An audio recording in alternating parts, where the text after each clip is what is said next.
The following is an exclusive presentation of the LSU Sports Radio Network.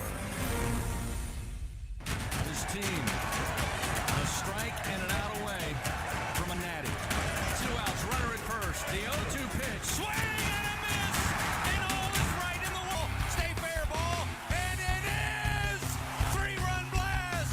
Hey now, LSU Fighting Tiger Baseball from the LSU Sports Radio Network. Brought to you by the 7 partners that represent Team LSU. Cox, the official communications provider of LSU Athletics. McDonald's, official sponsor of the LSU Tigers.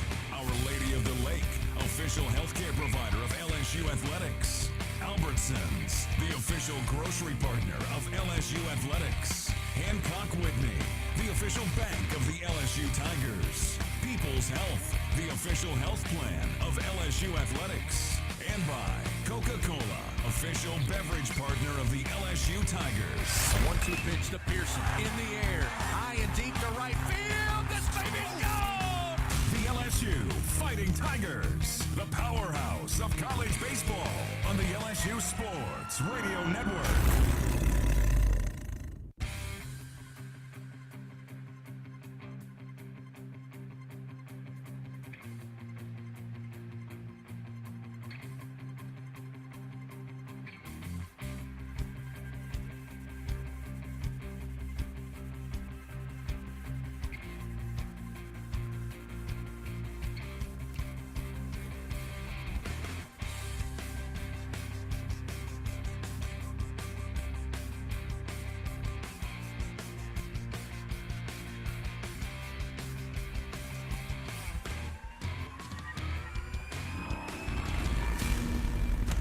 This is the Hub International On Deck Show. Hub International, Louisiana's premier employee benefits and commercial insurance brokerage. Visit hubinternational.com, leading you up to first pitch for LSU Fighting Tiger Baseball in the Chapel Hill Regional. Now, from inside Boshemer Stadium with the call of the game, here are Bill Franquez, Doug Thompson, and the voice of your Fighting Tigers, Chris Blair. The road to Omaha and the NCAA baseball tournament gets underway today in the Chapel Hill Regional as the first game features the Wofford Terriers and your Fighting Tigers of LSU. Hello, everybody. This is Chris Blair along with Tiger champ Doug Thompson. Mr. LSU Baseball Bill Franquez here in the booth. Our straw stirring the drink back in the Capital One studios. Brian Haldane welcoming you to Bryson Field inside Boshemer Stadium on the campus of the University of North Carolina in Chapel Hill for today's play-by-play story. After a stellar performance last week in Hoover, Jay Johnson and the Tigers firmly worked their way into a 2 seed behind the number 1 seed host, North Carolina. Wofford battled their way out of the Southern Conference tournament to get the automatic bid and set up the first ever meeting between the Tigers and the Terriers. LSU will once again look to sophomore left-hander Gage Jump to set the tone for the weekend, while Wofford will counter with a sophomore right-hander in Branton Little. So find your favorite chair, grab your favorite beverage as we start up the regional here in Chapel Hill on a picture-perfect late spring day. It's Wofford, it's LSU, and it's coming up next on the LSU Sports Radio Network.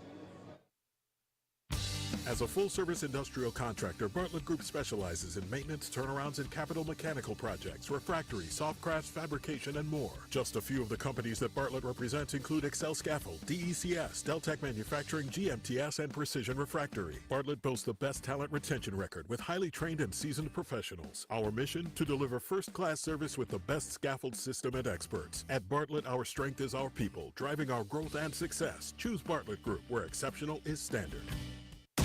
Hey, Tiger fans 12 and younger, don't miss your chance to be a part of Mike's Kids Club. Presented by Shell, the exclusive kids club of LSU Athletics. Join Mike's Kids Club for only $25. Get the official Mike's Kids Club t-shirt, free admission to select LSU athletic events, and much, much more. To learn about upcoming events and to join, please visit LSUMKC.com. The Mike's Kids Club, presented by Shell.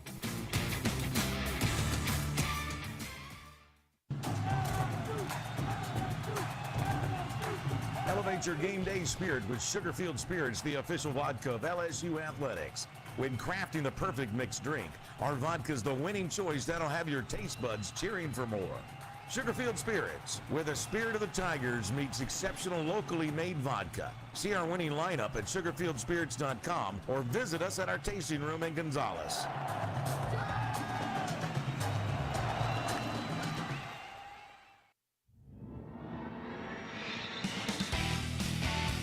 Leading you up to first pitch for LSU Fighting Tiger baseball in the Chapel Hill Regional. We continue on the Hub International On Deck show. It's time to talk with Tigers, presented by your Southern Quality Ford dealers. Once again, here is Bill Franquez on the LSU Sports Radio Network.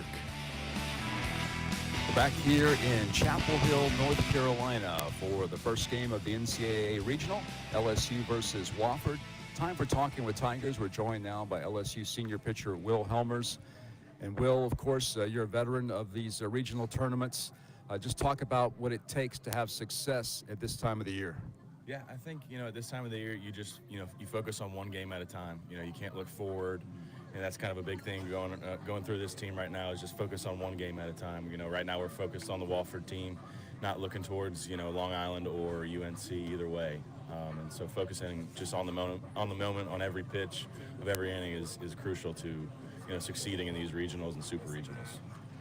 When Coach Johnson's been asked over the last few weeks, so what has made the difference in the team playing at a higher level, he mentions confidence and maturity. Would those factors be something that you would agree with? Absolutely. I think if you look back even just 2 months ago, it's a completely different team. Even when I look at it like as a veteran player, there's been some real maturity going through this clubhouse, and everybody right now is playing with confidence, thinking we can, go after anybody. So that's a huge key for us. What's your thoughts on Gage Jump? I know Gage, since he took over as the Game 1 starter in the Missouri series, the Tigers have been dominant in Game 1s of series. Just your thoughts on the way he's performed. Yeah, absolutely. He's lights out. He brings it every day. He's going to pound the zone, throw strikes, and wipe out breaking pitches to get some strikeouts against, really good teams that we've been facing. And I don't think that's going to change anytime soon. And finally, Will, of course, last week, the bullpen did a great job in the SEC tournament, including yourself. Coach Johnson, in fact, pointed to you as a big reason why you guys won the game on Saturday against South Carolina to get to the final. And again, in the final, on no day's rest, you pitched again very effectively. Just your thoughts on your contributions and how you can help the team win this weekend. Yeah, this weekend it's going to be a huge team effort from the bullpen. Obviously, we got two great starters, but after that, we kind of look to the bullpen for almost everything, and we've been doing a great job collectively, putting up zeros and effectively getting guys out and getting the first guy out when you come into the game. So I think that's a big thing to keep rolling with, and everything should go well. All right, man, we appreciate it. Good luck today. All right, go Tigers. Will Helmers with us, talking with Tigers as LSU getting set to face Wofford here in Chapel Hill. A lot more to come after this on the LSU Sports Radio Network. There's danger out there. It lurks on highways and quiet neighborhood streets. It's more likely to kill you than a shark, and more terrifying than the biggest snake. Distracted driving claims lives every day. Every notification, swipe, social post, video, or selfie while driving risks your life. So while you might think public speaking or the zombie apocalypse is scary, what's really terrifying and even deadly is distracted driving. Eyes forward, don't drive distracted. Brought to you by NHTSA and the Ad Council. When are 3 letters more than 3 letters? When they represent 14 storied universities, generations of tradition and unbridled passion, stadiums and arenas swelled with diehard fans, more than 260 national titles, thousands of All-Americans, and hundreds of Olympians. And the one conference where every catch, shot, swing, and stride just means more.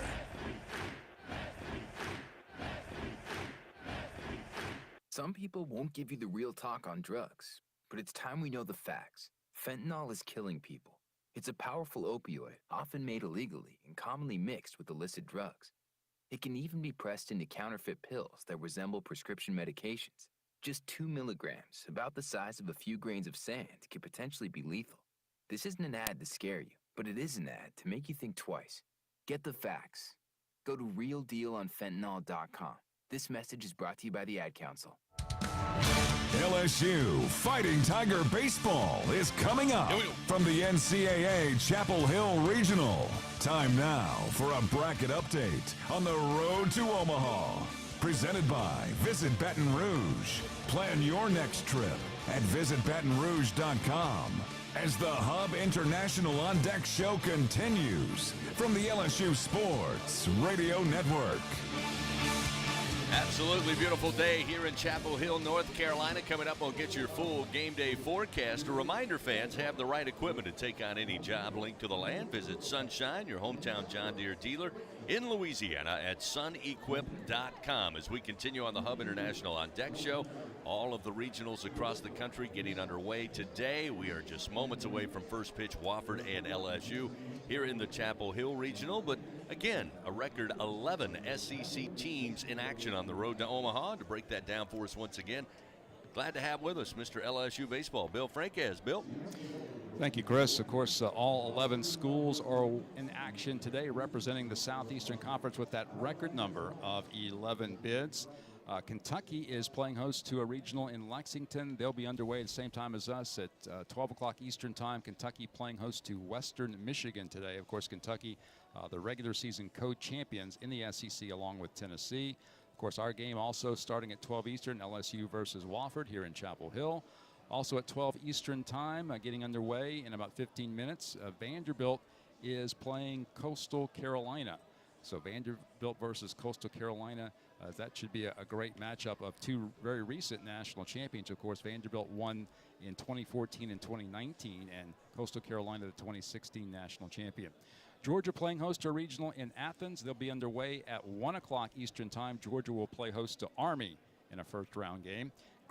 Texas A&M also playing host to a regional. They'll be underway at 1 o'clock Eastern time, noon Central. The Aggies of Texas A&M will play host to the Grambling Tigers, who had a great season representing the Southwestern Athletic Conference. South Carolina is on the road. They're playing in the Raleigh Regional, not very far from where we are right now. They'll start at 2 o'clock Eastern, 1 o'clock Central time. South Carolina taking on James Madison this afternoon. Arkansas playing host to a regional in Fayetteville, 2 o'clock Central, 3 o'clock Eastern, first pitch for the Razorbacks. Arkansas versus Southeast Missouri State in a first-round matchup.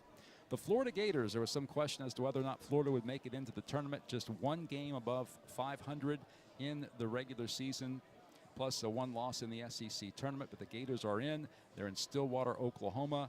They are taking on Nebraska today. Florida, Nebraska. That game's scheduled to begin at 2 o'clock Central time. At 5 o'clock Central time this evening, Alabama will be in Tallahassee, and they'll take on Central Florida in a first-round matchup.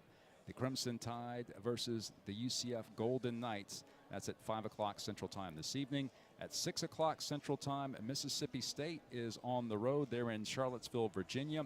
The Bulldogs were slighted a bit. Most thought they'd be hosting a regional, but they were sent to Charlottesville. Mississippi State at 6 o'clock this evening Central time will take on St. John's, the Red Storm, in a first-round game versus Mississippi State. And the SEC champion, along with Kentucky, Tennessee, the Volunteers sharing the regular season title. Of course, Tennessee defeated LSU in the SEC Tournament Championship game on Sunday in Hoover. Volunteers hosting the Knoxville Regional. They'll get underway at 6 o'clock Central, 7 o'clock Eastern time tonight. Tennessee will be taking on Northern Kentucky. So that's the way it lays out for the week. Should be a very exciting NCAA regional competition, and hopefully, and we expect that the SEC will be represented very well throughout these next several days. All right, thank you, Bill. A reminder, fans, throughout this road to Omaha, you can catch all of the live broadcasts from the LSU Sports Radio Network for free on the LSU Sports mobile app presented by BASF. That means whatever you're doing, whatever day of the week, whatever time first pitch, don't miss a single bit of the action. You can listen live on your phone by downloading the LSU Sports mobile app in the iTunes Store or Google Play for free. It's the LSU Sports mobile app presented by BASF. We create chemistry. When we come back, Tiger champ Doug Thompson going to break down the starting pitchers for both the Terriers and your Tigers. It is the first game of the Chapel Hill Regional. Coming up, LSU and Wofford on the way on the LSU Sports Radio Network. When it comes to investing in your home's comfort, it's never just one thing. You want to make sure you get an air-conditioned system that's reliable, affordable, energy efficient, backed by a strong warranty, and is installed by a dealer you can trust. That's why people who insist on the best choose Trane. Plus, right now, Trane is offering special financing. So what's not to love? Visit TraneSouth.com to find a local Trane dealer today. It's hard to stop a train. Subject to credit approval. Ask for details. Now batting in the cleanup position, Jenny King, the king of clean. Tiger fans, Janny King is a proud partner of LSU Athletics and even more proud to provide you, the players, and every fan that comes to a game here with a healthy stadium that has been cleaned by our team of professionals. Let us clean and disinfect your business. Go to JannyKingCleans.com now. That's JannyKingCleans.com. Janny King, the king of clean. Walk-Ons is always a win. Whether it's for a post-game celebration, drinks with the crew, or an easy weeknight dinner, we got it covered. Scratch-made dishes, wall-to-wall TVs, craft beers and cocktails. Dig into our mouth-watering menu items like po' boys, gumbo, and voodoo shrimp. Plus, fan favorites like juicy burgers and fresh salads. Find your nearest location or order online or in the app. Walk-On Sports Bistro for the win. On the road to Omaha in the NCAA Regional from Chapel Hill. Time for a scouting report on the game's starting pitchers as the Hub International On Deck show continues from the LSU Sports Radio Network. Both teams getting ready to start this Chapel Hill Regional with first pitch coming up just after noon local time, 11 a.m. back in the Central Time Zone. A reminder, LSU Athletics would like to thank Team LSU corporate partners, Cox, McDonald's, Our Lady of the Lake, Albertsons, Coca-Cola, People's Health, and Hancock Whitney. A lot of questions coming into the weekend. Who would start for LSU? Who would Wofford throw on the mound? Well, we got all of those answers earlier today. And to break down the two starting pitchers, once again to my right here in the booth, Tiger champ Doug Thompson. Doug? As always, we'll start with the Wofford starter. It's going to be Branton Little, 6'4", 180 pounds. He's a sophomore right-hander. His fastball is going to be 88 to 92. He'll throw a slider occasionally. Very rarely to, never to lefties, only very rarely to a right-handers. It's 76, 79. He mainly will, his second pitch is mainly a cutter, which is in the low to mid 80s, 83 to 86. He throws that mostly to right-handers. Lefties rarely see it. In fact, lefties today against Little will see 75% fastballs, and that's a factor because a little bit of a strange dimension here, at UNC, you got 355 out into right center field, so that could play today, and the wind is blowing dead out. On the year, Brant Little, it's not their ace. They couldn't get Zach Cowan out there today. He didn't have enough rest after pitching on Wednesday. Little comes in making his 5th start of the year. This will be his 17th appearance. He is 2-0 on the year with a 4.76 ERA.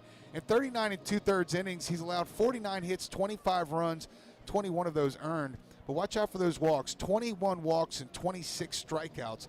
The Tigers going to see this fastball today early and try to get out in front of Wofford. And to do that and try to hold the score down, it's going to be Gage Jump for the Tigers, and why wouldn't it be? Since April 19th at Missouri, Gage Jump has worked 38 1/3 innings. He's allowed 27 hits, 9 earned runs, and how about this? 5 walks in 38 innings of work to go along with 46 strikeouts. That's almost 10-1. In his last 3 starts, he has 22 strikeouts to go with 4 walks in 18 2/3 innings. So really the story for Gage Jump is to stay right where you are. Jump got here early today, has a fairly detailed pregame routine. We saw him warm up out in the outfield, but let's look for Gage Jump to be right where he is. And I think the key to his success, for me, what jumps out in those, no pun intended, and since April 19th, is the 5 walks. I mean, if he can throw the ball over the plate against Wofford, even though they're hitting 340 as a team, I don't know that they've quite seen anything like Gage Jump yet.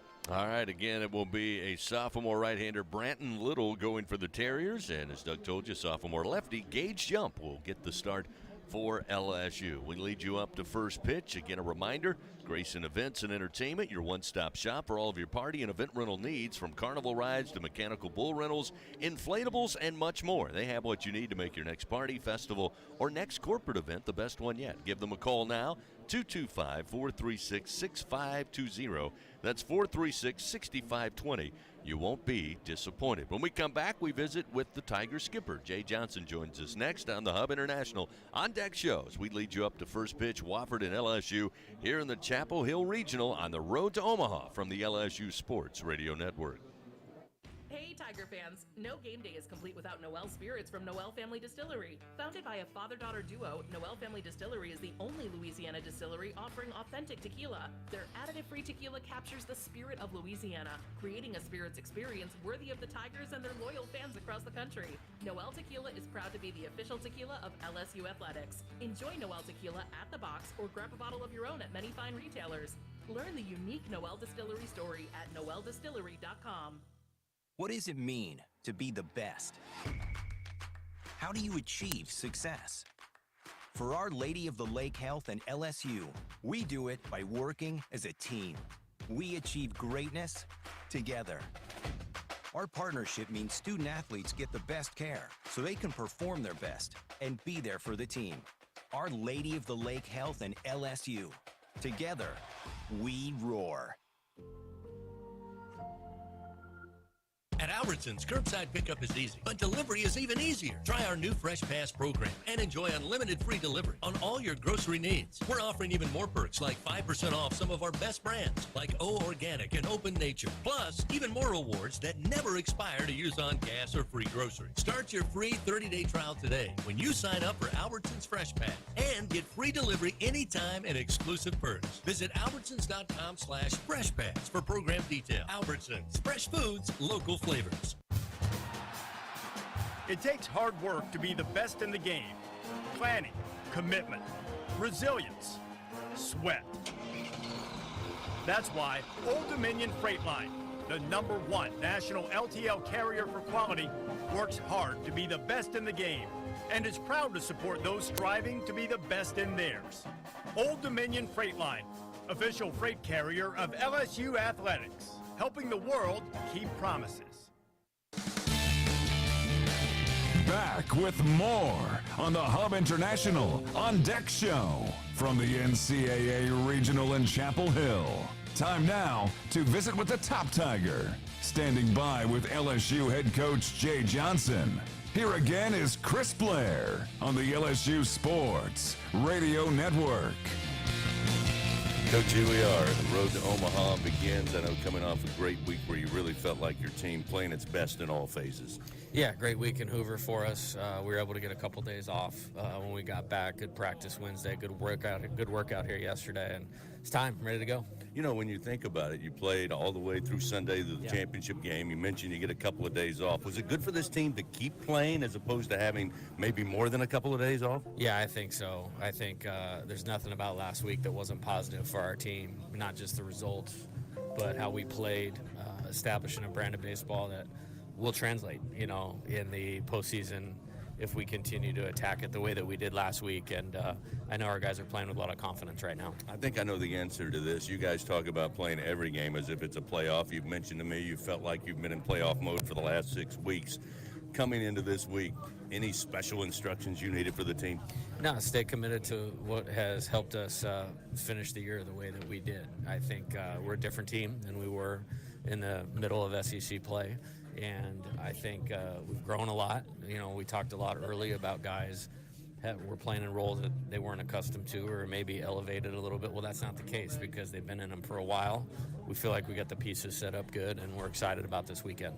Again, you're going to go with Gage Jump to start off the weekend for you. Really no surprise when you consider you've always kind of told the team, hey, we're going with the best chance to win. And so far over the last so many weeks, he's been #1. Yeah, no question about that. And I think, just looking at Wofford hitting 340 as a team, they have a boatload of stolen bases.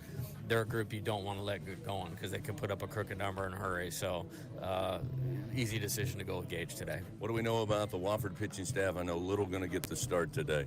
Yeah, they hats off to them. They won 6 games last week, in the SoCon tournament.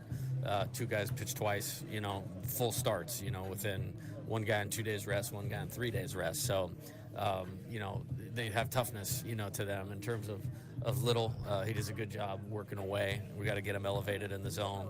We got to stay on the outer half of the plate, and we got to be able to drive the ball to the middle of the field. Lastly, Coach, I know the guys playing in South Louisiana for the last several months, a hot week in Hoover. Seemed like the guys enjoyed the temperatures here when you worked out yesterday, but also very important getting to know the nuances of this park. Yeah, it's a beautiful stadium, maybe one of the best ones that we've played in since I've been at LSU, and I know our guys are excited.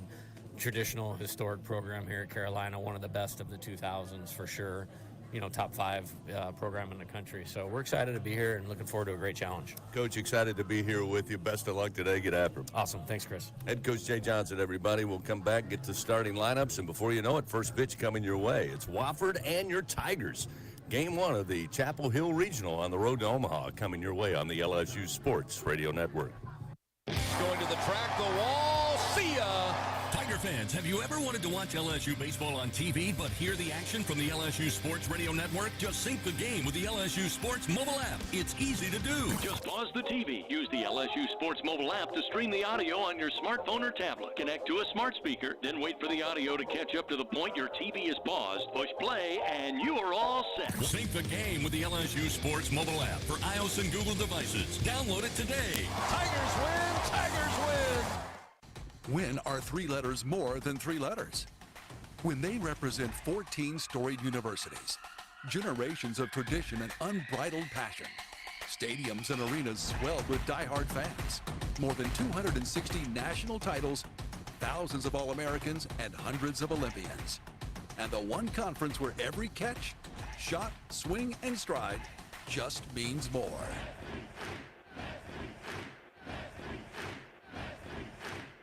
LSU Tiger fans are gearing up with real Tigers apparel and merchandise from the official online store at lsushop.net. Get jerseys, sideline gear, polos, t-shirts, hats, official team merchandise from Nike, accessories, and much more. Over 3,600 products, all shipped right to your door. Head to the place real Tiger fans go for the selection only real Tiger fans get at lsushop.net.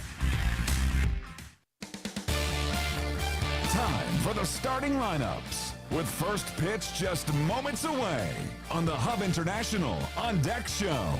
Live from the NCAA Regional in Chapel Hill on the LSU Sports Radio Network.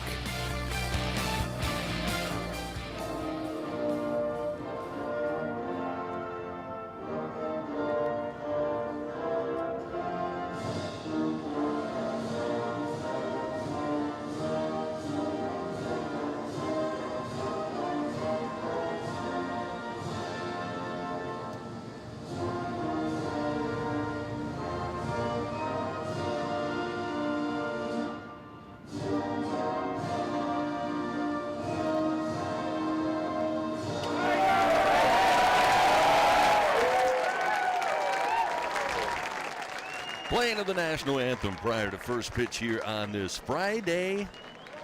Well, almost afternoon here in Chapel Hill. Not quite. Of course, morning time back in the Central Time Zone. Time now to take a look at the starting lineups. First for the Wofford Terriers. Again, 40-21, their overall mark. Third straight season with 40 or more wins by the Terrier program. They went 12-8 in the Southern Conference and won the Southern Conference tournament, going 6-1.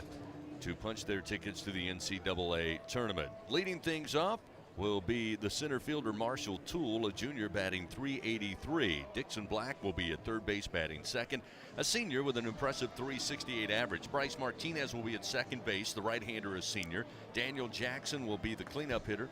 The catcher, a freshman, batting .362 with 12 home runs and 67 runs batted in. David Wiley will be in right field. He'll bat fifth. Tyler Hare will be the first baseman.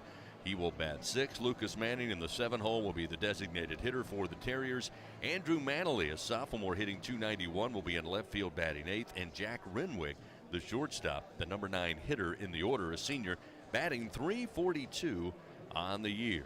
Now time for a look at the starting lineups for Jay Johnson and your Fighting Tigers of LSU. Again, 41-18 their overall mark. They went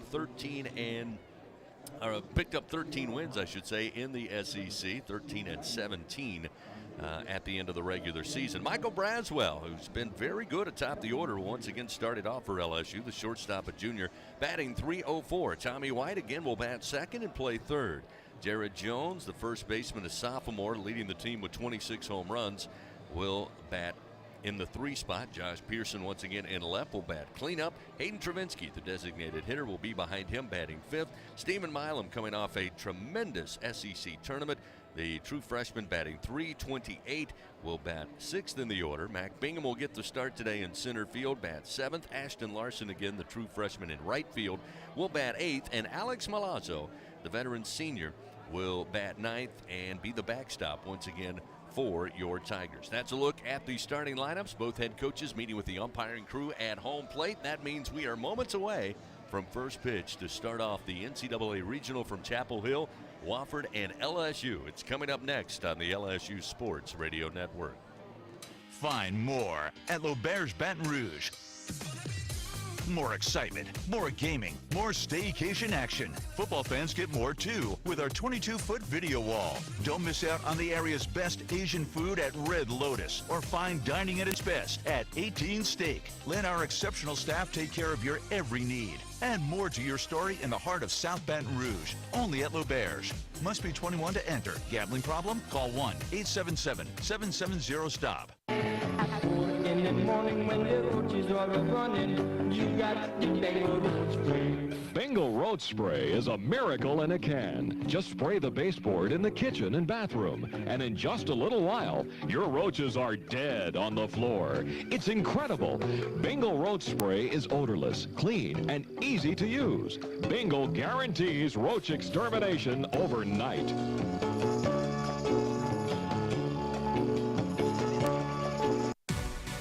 To make your next corporate event, church festival, or school field day the best one yet? Well, look no further than Grayson's Events and Entertainment. They have it all, from carnival rides to mechanical bulls, inflatables, and much more. They truly are your one-stop shop for all your party and event rental needs. Give them a call at 225-436-6520 and use promo code Radio25 on your next order at Grayson'sEventsEntertainment.com. Louisiana's best event specialist. You won't be disappointed. 17 SEC championships. His team, a strike and an out away from a natty. 26 regional titles. 2 outs, runner at first. 19 trips to Omaha in the College World Series. The 0-2 pitch. 7 national championships. Swing and a miss, and all is right in the world. Tigers win. Tigers win. The national championship is headed back to Baton Rouge. Powerhouse. This is LSU Fighting Tiger Baseball. On the LSU Sports Radio Network. Good Friday, Tiger fans, and welcome into the road to Omaha. It begins here in Chapel Hill, North Carolina, on the campus of the University of North Carolina, Chapel Hill, for the NCAA Regional. Your Fighting Tigers, the number 2 seed, taking on the Wofford Terriers, the 3 seed, and winners of the Southern Conference Tournament. As we get set to bring you the action, let's pause 10 seconds. Station identification on this, the LSU Sports Radio Network. This is LSU Fighting Tiger Baseball on the LSU Sports Radio Network and the LSU Sports mobile app. 1, back to you. Along with our producer, Brian Haldane, back in the Capital One studio. Here in the booth, Tiger champ Doug Thompson, Mr. LSU Baseball, Bill Franquez. I'm Chris Blair, and happy to join you again on a beautiful day here from the Tar Heels State. Give you your game day weather report, as always, brought to you by AccuTemp. Chance of power outages never. Get a whole home generator from AccuTemp. Keep the power in your hands. How about 71 degrees, very low humidity, and a slight breeze. It's picked up from time to time. They tell us it will go anywhere from 5 to 10 miles an hour so far the rest of the afternoon. Temperatures today will top out later at 77 degrees that one around 4 o'clock, and all things go well, we should be back inside the hotel room by that time. But otherwise, just an absolutely beautiful day. We mentioned yesterday the team made their way here, taking a practice session prior to starting the regional, and just got a sense, Bill, watching the guys, that they were really loving the milder temperatures here in North Carolina. It's one of the things you heard them talking about. Yeah, what a departure from what we left. The intense heat of South Louisiana was certainly in evidence when we returned from Hoover. And the Tigers, fortunately, were able to get back early from Hoover on Sunday night, got a lot of good rest in, and now have come up here to Chapel Hill where the weather is just ideal. You couldn't have drawn a better day for baseball than what we have here this afternoon. For anything. I'm thinking about busting out the sticks, man, to go sink a hook in the water. I mean, anything you want to do outdoors. I was thinking earlier, like, out of the whole year so far, personally, I think this is the nicest day that I've experienced. I mean, it's absolutely a picture-perfect day. Really? Early this morning, it was actually chilly outside. It was just, so we'll see. And, you know, another thing I think that LSU liked yesterday in that BP round was how many balls were flying out of this ballpark. Yeah, I mean, it's Doug, got some weird dimensions, but some spots that gets out of here pretty quick. And the wind is blowing straight out right now. So, yeah, we've heard that the ball does jump out of here with the wind going out. So we're ready to go. Again, Gage Jump on the bump for the Tigers. And coming to the plate to start it off will be Marshall Toole, the junior center fielder. Left-hander stands in. Jump ready to go. Fires the first pitch down the middle for a strike. And we are underway. Time of first pitch, 12:06 Eastern time.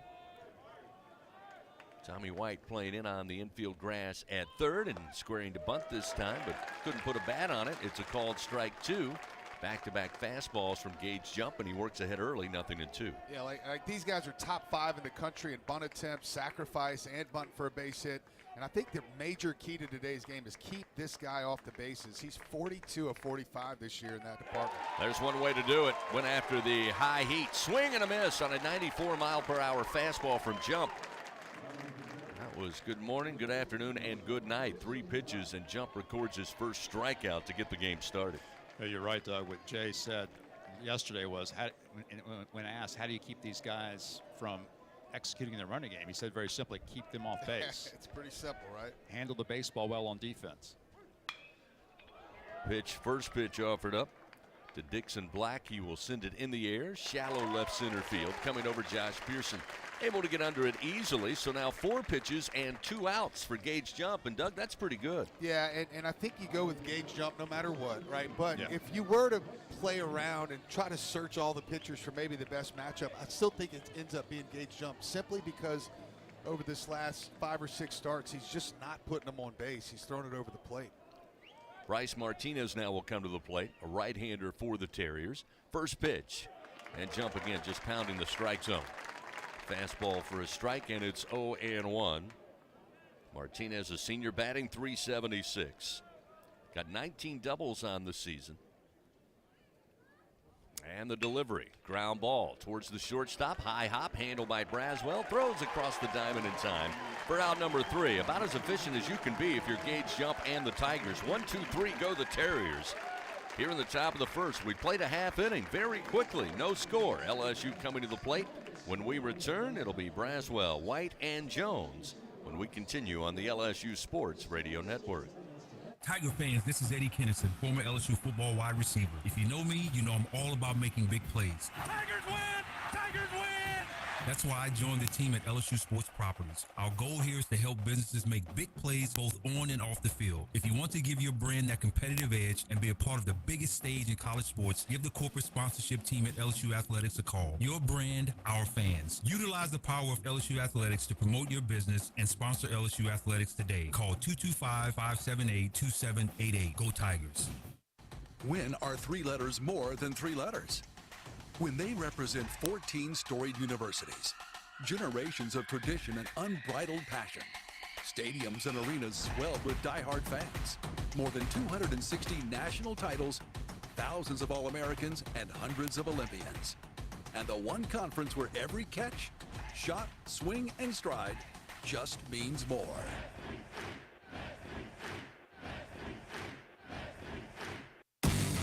Tiger fans 12 and younger, don't miss your chance to be a part of Mike's Kids Club. Presented by Shell, the exclusive kids club of LSU Athletics. Join Mike's Kids Club for only $25. Get the official Mike's Kids Club t-shirt, free admission to select LSU athletic events, and much, much more. To learn about upcoming events and to join, please visit LSUMKC.com. The Mike's Kids Club, presented by Shell.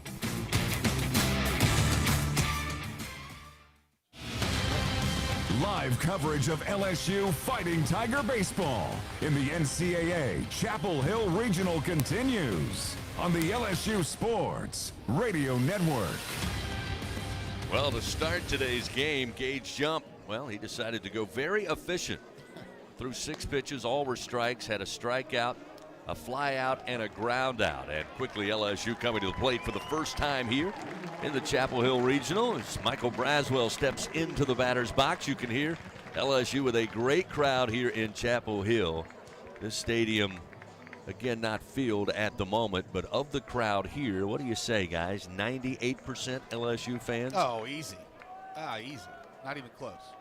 So Braswell stands in. Branton Little fires the first pitch, and it's a ground ball towards the shortstop. Renwick charges in, glove side handles, throws to first in time, and Braswell retired on the first pitch he sees on the 6-3 ground out, 1 away. I mean, 4 pitches, 7 strikes, 7 pitches thrown on both sides. Pretty efficient so far.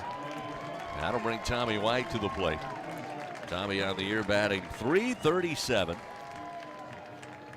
Last week, .304 in the SEC tournament. 1 double, 1 home run, 6 runs batted in. The right-hander awaits, and the first pitch in the air to left field. Manley coming over, going back just shy of the track, waiting on it, and with a step on the track will make the grab in left for the second out of the inning. So, both pitchers not having to labor too much here early. We'll be done in about 15 minutes if this is the pace. Branton Little, the starting right-hander for Wofford, pitched really well for them in the Southern Conference tournament. In fact, he defeated UNC Greensboro with a career-high 5 1/3 innings. So he's been effective in recent outings, though his overall numbers aren't extremely impressive. Now we'll see Jared Jones, and the first pitch to Jones, he will take, and it misses for ball 1. Wow, good take there. Wofford will shift the defense left of the diamond with the second baseman Martinez playing just behind the second base bag as that pitch again missing. 2-0 the count to Jared Jones. Jones showing his power in Hoover. 4 home runs over last week's games, including a grand slam. Here's the 2-0. We'll say that's a strike on the outer half to make it 2 balls, 1 strike. Our team colors brought to you by Cintas. Build a better workday when you partner with Cintas. Visit Cintas.com. Wofford going black jerseys, gold numerals, and Wofford across the chest. As that pitch again, they'll say miss. Look good from our vantage point, but a better take by Jones will move the count 3-1. The Tigers white unis today with the purple piping and purple numbers on the back. 3-1 pitch from Little. Outside, ball 4. So the first base runner of the game, Jared Jones, will earn the walk. Yeah, the 2 pitches that missed, I mean, might have missed by a seam. I mean, they were right, according to the information we have, they were right there on the bottom part of the strike zone. So not calling them low. Behind home plate is Kellen Levy. Umpires again, J.R. Brown at first, Steve Mattingly at second base, Danny Jimenez at third, and as Doug said, Kellen Levy behind the plate. Calling balls and strikes. First pitch, Josh Pearson swings, sings it in the air to center field. Not very deep. Marshall Toole coming in and gets it with one hand. Almost overran it, but he's able to get it for out number 3. So the Tigers finished here. No runs, no hits. They leave 1 man on. Still scoreless after 1 in Chapel Hill. Wofford comes to the plate when we continue after this on the LSU Sports Radio Network. Hub International is Louisiana's premier employee benefits and commercial insurance brokerage. Hub can insure just about any risk that your business faces. Did you know Hub even insured the bonuses for our football coaches in 2022? Hub specializes in the construction, healthcare, real estate, and hospitality industries. Chances are you're probably already doing business with someone who does business with Hub. Turn to the agency that the Tigers, Saints, and Pelicans choose. Hub International. Visit them today at hubinternational.com. Cheer on the Tigers with Oxbow Rum, the official rum of LSU Athletics. We make our award-winning rums right here in Baton Rouge, Louisiana. At Oxbow Rum Distillery, every drop of Oxbow Estate rum and False River Spice rum is made from scratch. We start with our own sugarcane grown right up the river from Tiger Stadium. So grab a bottle of Oxbow, the official rum of LSU Athletics, and experience the bright, smooth taste of Louisiana sugarcane in every sip. Go Tigers. Looking for a champion on the field? Look no further than Sunshine, your hometown John Deere dealer in Louisiana. With our help, you can always come out on top. Take advantage of our home run offers on tractor packages, including the unbeatable 0% financing. To learn more and get financed, visit us at sunequip.com. Choose Sunshine and choose victory. Coming back. The road to Omaha continues with live coverage from the NCAA Chapel Hill Regional on the LSU Sports Radio Network. Move to the top of the second inning here in Chapel Hill. First delivery from Gage Jump. A called strike as the cleanup hitter, Daniel Jackson, a right-hander, takes the first pitch, and the 0-1, swing and a miss. Jump again. Gets ahead, 0-2 the count to Jackson, a .362 hitter on the year. 93 on that fastball from Gage Jump. The 0-2 delivery, fouled back into the screen to stay alive as Jackson, still 0-2. Yeah, and if you're wondering the strategy, how they're going to go at him, that's 3 fastballs pretty much right down the middle of the plate to the 4th hitter in the lineup. Jump ready to go. Another 0-2 delivery, and this one misses upstairs as he misses the strike zone. Oh, that's the first for the first ball time. That Jump's thrown yet. 1-2 to Jackson. Jump looks in. And the 1-2. Off the end of the bat towards right center field. On the run is Bingham. Bingham at the track. Made the catch, but slams into the wall. The ball comes out of the glove. And Jackson will stand at second base as Bingham gave it everything he had. Full sprint going to right center field. The ball landed in the glove as he hit the track, but then he immediately slammed into the right center field wall, and the ball came bouncing out. Yeah, here at Boshemer Stadium, out there in the right center gap, it's 355, and then it kind of jets out to center field to 400. So there's almost this kind of hump in the wall out there. And man, I'm surprised to see Bingham still on his feet, because you talk about momentum stopping immediately. He ran clean into the wall, almost made a great catch, but the wall caused the fumble, if you will. And great effort out there by Bingham. Yeah, tremendous effort by Bingham. Looks like he's okay. Looks like his hands broke a bit of the impact. Squaring to bunt and left of the mound, going to be laid down by Wiley. The only play is to first, and just in time the throw from Gage Jump, able to beat the runner in Wiley. That does advance the runner over to third base. Well, I'd tell you, that was the first slider of the game that doubled out to right center field. Really a nice piece of hitting there by Daniel Jackson, but he was in a 2-strike count.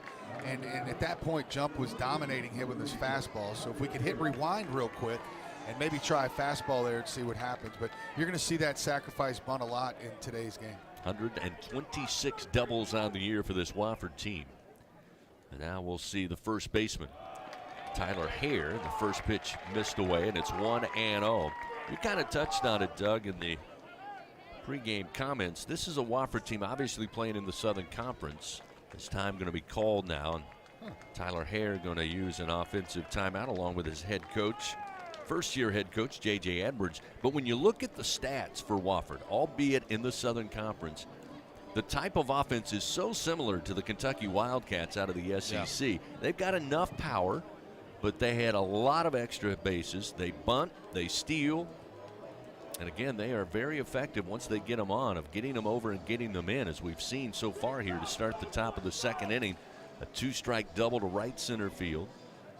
And the bunt laid down, now a runner just 90 feet away with one out. And Tyler Hare, not one of those guys over 330, but he's at 327 coming into this game, Chris. He's got 17 home runs or 16 home runs on the year. He's not a bunt guy, so unless they do something, try to pull something off unusual here, we got to get the strikeout, because he also has 64 strikeouts this season compared to 32 walks. First pitch to Hare, fouled back into the screen, and I should say that was a 1-0 pitch, so now 1-1. So Tyler Hare again, as Doug mentioned, 327 on the year, left-handed hitter. He's got Jackson just 90 feet away down at third base with one out, top of the second, scoreless game.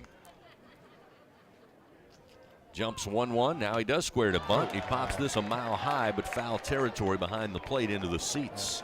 Yeah, it tells he doesn't lay down a lot of bunts. Well, I mean, it's, that's trying to overcoach and do too much. A guy that's got 16 bolts on the year doesn't bunt, so why would you ask him to bunt here with less than 2 outs and a guy at third base?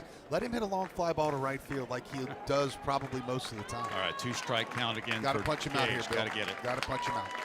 Jump will come set with a runner at third and one down. The 1-2 to Hare. Yep. Just missed the outside corner. Hare able to hold back to even the count, 2-2. And that missed. I mean, that was a good bit off the outside corner. Of course, several here in the purple and gold don't agree with that call, but it was a good call by the home plate umpire. 2 balls, 2 strikes. Jump comes set. Gage fires. And it's in the air. Shallow left center field. Bingham coming in. Runner and Jackson tagging up. He will tag up. The throw is not going to be in time, and Wofford will take an early 1-0 lead over LSU. Sac fly RBI for Hare after he tried to lay down a bunt. I think, Doug, he finally, along with Coach Edwards, realized, let's just swing and see if we can get it deep enough. And he does. It's a 1-0 Terrier lead. Yeah, I mean, again, I totally disagree with trying to bunt there with a guy with 16 home runs. But it was a lefty-lefty matchup. But you got to get back in the dugout here with no more damage if you're Gage Jump. Got to score 1 to win the game anyway. But that's the way they do it, Chris. They hit the double, they bunt them over, and then the sac fly in. They've done it all year. So now we'll see a right-hander. First pitch sent back foul over our heads. Lucas Manning, the DH, batting 7th in the order.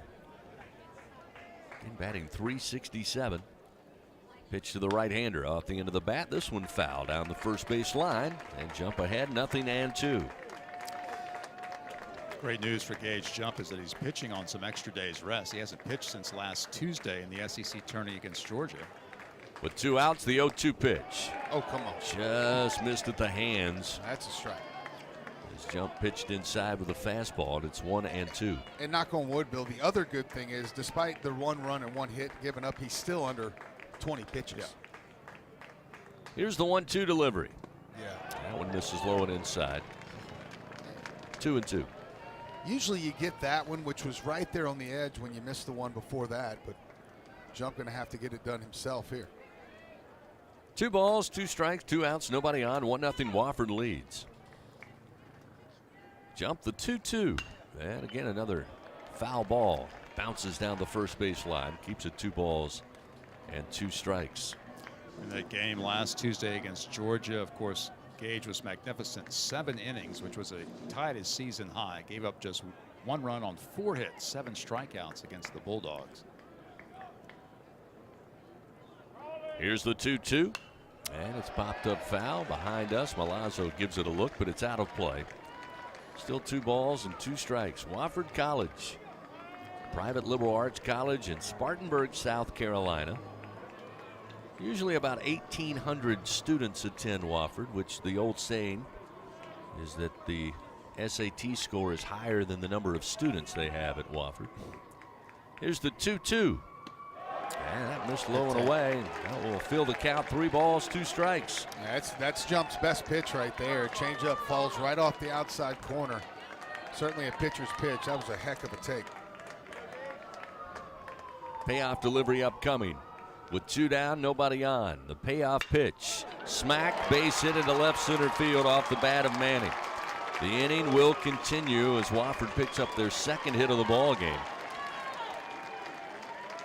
We will see the left fielder Andrew Manley, a sophomore, batting .291. Well, you have to give credit to Manning. That was a heck of an at-bat. He was down 2 strikes very quickly, fought off a number of pitches, and then slaps the single into center field to keep the Terriers inning alive. I mean, and Kellen Levy missed a pitch or two, but we won't talk about that. Man, it's frustrating. Manley, a left-handed hitter, awaits with a runner at first. And the pitch by Jump. That one's a strike. Fastball on the outer black makes it 0-1. Manning, by the way, just like you would expect from Wofford, 12 of 13 in stolen bases. Maybe a little tougher with Jump on the mound, the lefty, unless they go first move. The 0-1 pitch. Misses outside with the heater. 1 ball and 1 strike. But I'm sure at least somebody in that Wofford dugout knows about Alex Milazzo's arm. So with the lefty and Milazzo, maybe we won't see as many steal attempts as we would think today. The 1-1. Again, the fastball missed outside. That'll make it 2 balls, 1 strike to Manley. Manley, one of just 3 lefties in the lineup for Wofford against Gage Jump. The leadoff hitter Toole, the 6-hitter Hare, and now Manley in the 8-hole. And now a throw over to first to keep a tighter leash on Manning. Manley at the plate, as we mentioned, batting .291. He batted .293 in Southern Conference play this season. Jumps 2-1 pitch. Sent back foul into the screen to even it up 2-2.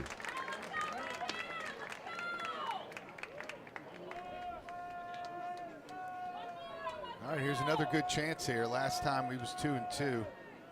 Manning had a great take. See if he can execute here, maybe get him to swing. Runner at first, 2 down. And the 2-2 to the plate. Swung on and fouled out of play left side.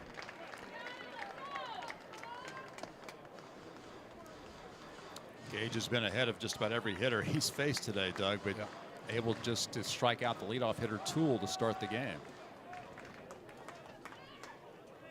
Runner at first, 2 out, a 1-0 Wofford lead here in the top of the second inning. This Gage Jump will come set. Runner goes. The pitch is low. Milazzo throws down, but a solid jump by Manning. Plenty of speed. He's into second base safely. And Wofford again with a runner in scoring position with 2 out. Yeah, usually against the lefty, it's always going to be a good jump because they're going to go first move. As soon as they see that front foot move from Gage Jump, they're going to go and bet that even if he does pick, they're not going to be able to relay it and get him out. But the pitch was good to run on, too, because it was a breaking ball in the dirt. Another full count now, and the pitch to Manley. This one a base hit to right field. Manning around third. He will come in to score an RBI single off the bat of Manley, and it's now 2-0 Wofford.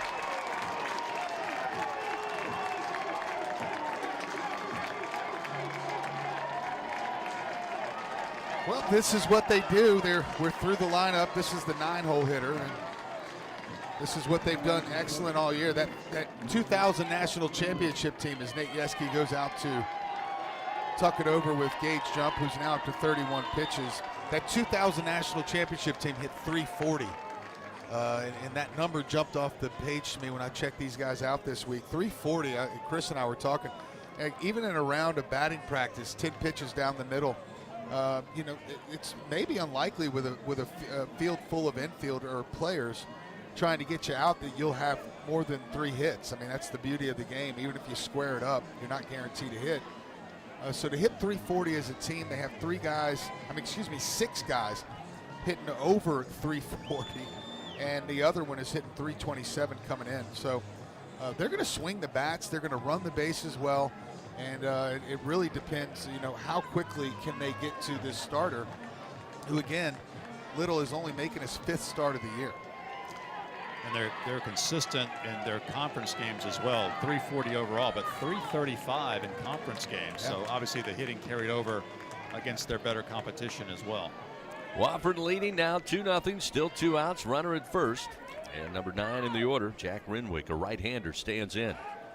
Jump going to check on Manley, who's 8 of 9 in stolen bases. The throw over to first. Manley back safely. You know, we already got some action down in the bullpen. Several players, including Will Helmers and Aiden Moffitt, just headed that way. Another throw over to first by Jump. Manley again back safely. Wofford 2 runs on 3 hits. All coming here in the top of the second inning after Gage Jump retired them in order to start the game in the top of the first inning. And the first pitch swung on, fouled back out of play off the bat of Renwick. And it's 0-1. Griffin Herring is also in that group down in the bullpen.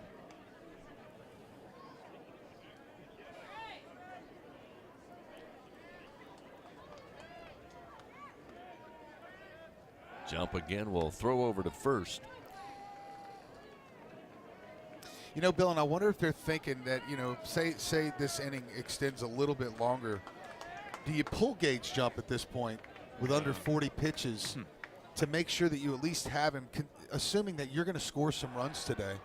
I wonder if that's why they already have some folks down there in the bullpen warming up. It's certainly not because Gage Jump doesn't have his good stuff, because he's been dialed in. He's thrown 31 pitches so far, and he's throwing them at 71% strikes. The 0-1 to the plate.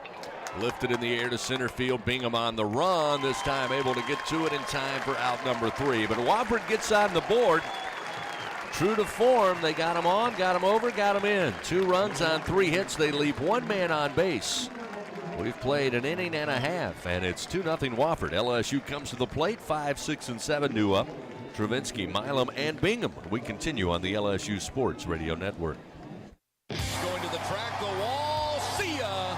Tiger fans, have you ever wanted to watch LSU baseball on TV but hear the action from the LSU Sports Radio Network? Just sync the game with the LSU Sports mobile app. It's easy to do. Just pause the TV. Use the LSU Sports mobile app to stream the audio on your smartphone or tablet. Connect to a smart speaker, then wait for the audio to catch up to the point your TV is paused. Push play, and you are all set. Sync the game with the LSU Sports mobile app for iOS and Google devices. Download it today. Tigers win! Tigers win!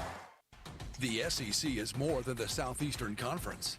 It's the Saturday Electrifying Conference, the Sunday Elite Conference, the Stadium Erupting Conference, the Stunning Eyeballs Conference, the Superbly Entertaining Conference, the Storied Enduring Conference, and, more often than not, the See You Later Everyone Else Conference. This is the SEC, where it just means more. And here's Heather with the weather. Well, it's beautiful out there, sunny and 75, almost a little chilly in the shade. Now, let's get a read on the inside of your car. It is hot. You've only been parked a short time and it's already 99 degrees in there. Let's not leave children in the back seat while running errands. It only takes a few minutes for their body temperatures to rise, and that could be fatal. Cars get hot, fast, and can be deadly. Never leave a child in the car. A message from NHTSA and the Ad Council. Here we go.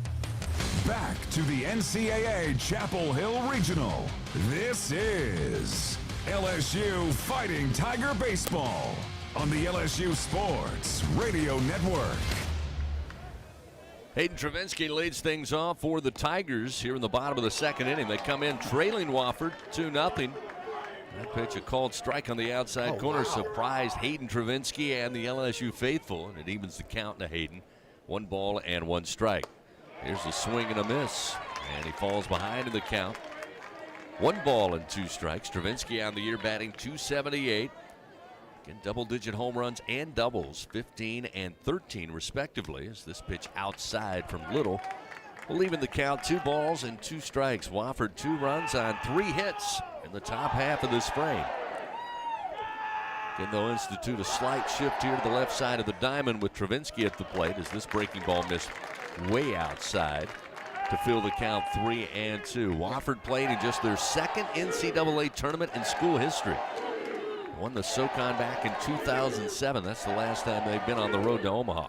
The 3-2, Travinsky pops up to center field. Coming in will be Marshall Toole, and again, he will settle under it for the first out of the inning.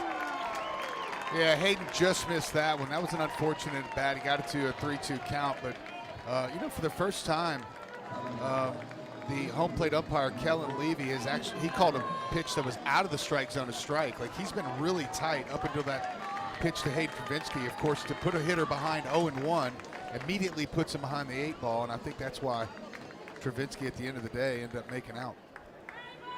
So now we'll see Stephen Milam. Milam led the Tigers last week in Hoover, batting .476. The first pitch from Little, a called strike, and it's 0-1. Of course, Milam the hero in Saturday's semifinals, batting from the right side, had the 2-run homer to walk it off against the Gamecocks. Against the right-hander Little, he'll bat lefty here. That pitch missing, evens a count 1-1. He had 10 hits and 21 at-bats in the SEC tournament, including 2 doubles, 2 home runs. The 1-1. Swinging out in front. That one dropped down on him, and it's 1-2. That's got to be one of the better weeks for a freshman in the history of that tournament. I don't see too many freshmen going to that one and getting 10 hits. 1 out and the 1-2. Milam will swing. It's a bouncer foul right at first base after handled by Tyler Hare, the Wofford first baseman.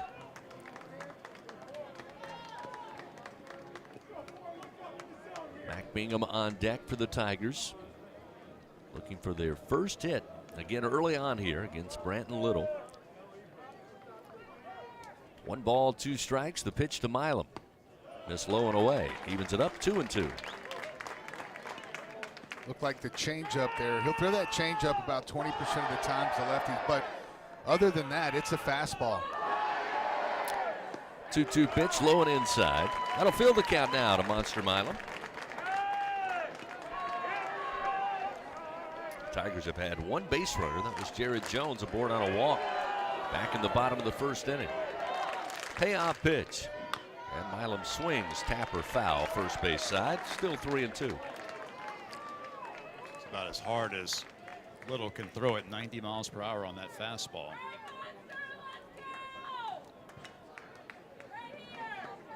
Milam takes a little time. Now we'll dig back in.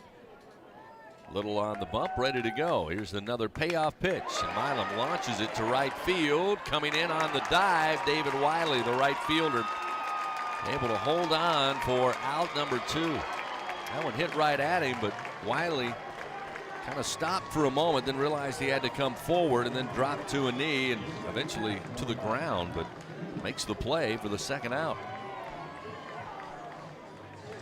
Yeah, and every play like that adds to the momentum and adds to the belief for Wofford, so that's why somebody's got to put one in the trees here pretty soon. Mac Bingham stands in. First pitch at the belt, called strike, 0-1. The good news is Tigers at least for the first time had solid contact against Little. The 1-1 to Bingham, way outside as Daniel Jackson reaches to grab, and it's 1 ball, 1 strike. That one off the bat of Milam, 101 miles an hour. Again, Wiley didn't have to move too much, but then late reaction, he had to go down and dive to get it. There's a strike on the outer black, and it's 1-2 to Bingham. Wow, that zone appears to be widening all of a sudden. Well, off the outside corner, he's not still calling him close, low in the strike zone or up in the strike zone. The 1-2, a little bouncer towards short, handled by Renwick. Throw to first in time, and Wofford makes quick work of the Tigers here. 1-2-3 they go in the bottom of the second inning. The Terriers lead 2-0. Wofford comes to the plate, top of their order. Toole, Black, and Martinez when we continue on the LSU Sports Radio Network. It's good to be able to make a change, to never feel stuck. That's why at Cox, we're making a change too. Now Cox internet plans are flexible, so you can choose to just go with internet, add TV tomorrow, or home automation down the line. It's easier than ever to get just what you want and nothing you don't. Flexible plans from Cox. Change anytime. No commitments, no penalties. See for yourself at cox.com/internet. Additional services can be added at then current regular rates. All services subject to residential customer service agreement and acceptable use policy. Restrictions apply.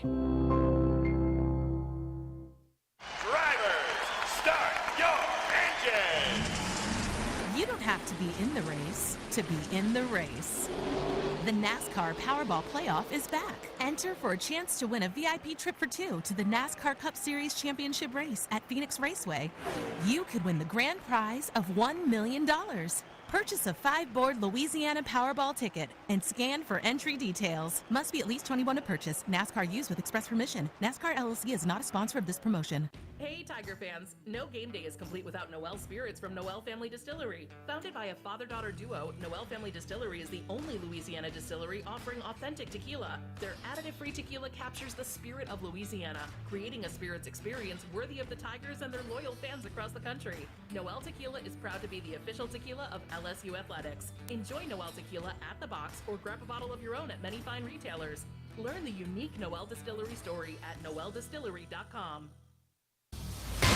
Live from the NCAA Chapel Hill Regional on the road to Omaha, this is the LSU Sports Radio Network. Marshall Toole leads it off for Wofford here in the top of the third inning to top their order. First pitch from Jump.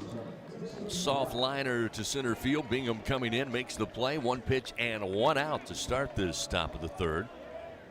That will bring Dixon Black to the plate. He flied out to left field to start the game. His first at bat in the first inning.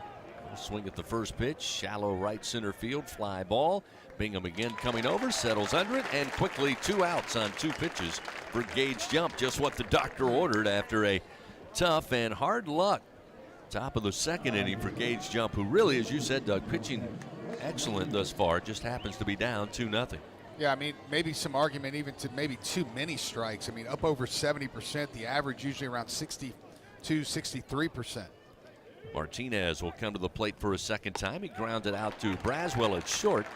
First pitch from Jump, a called strike with a fastball at 94, and it's 0-1.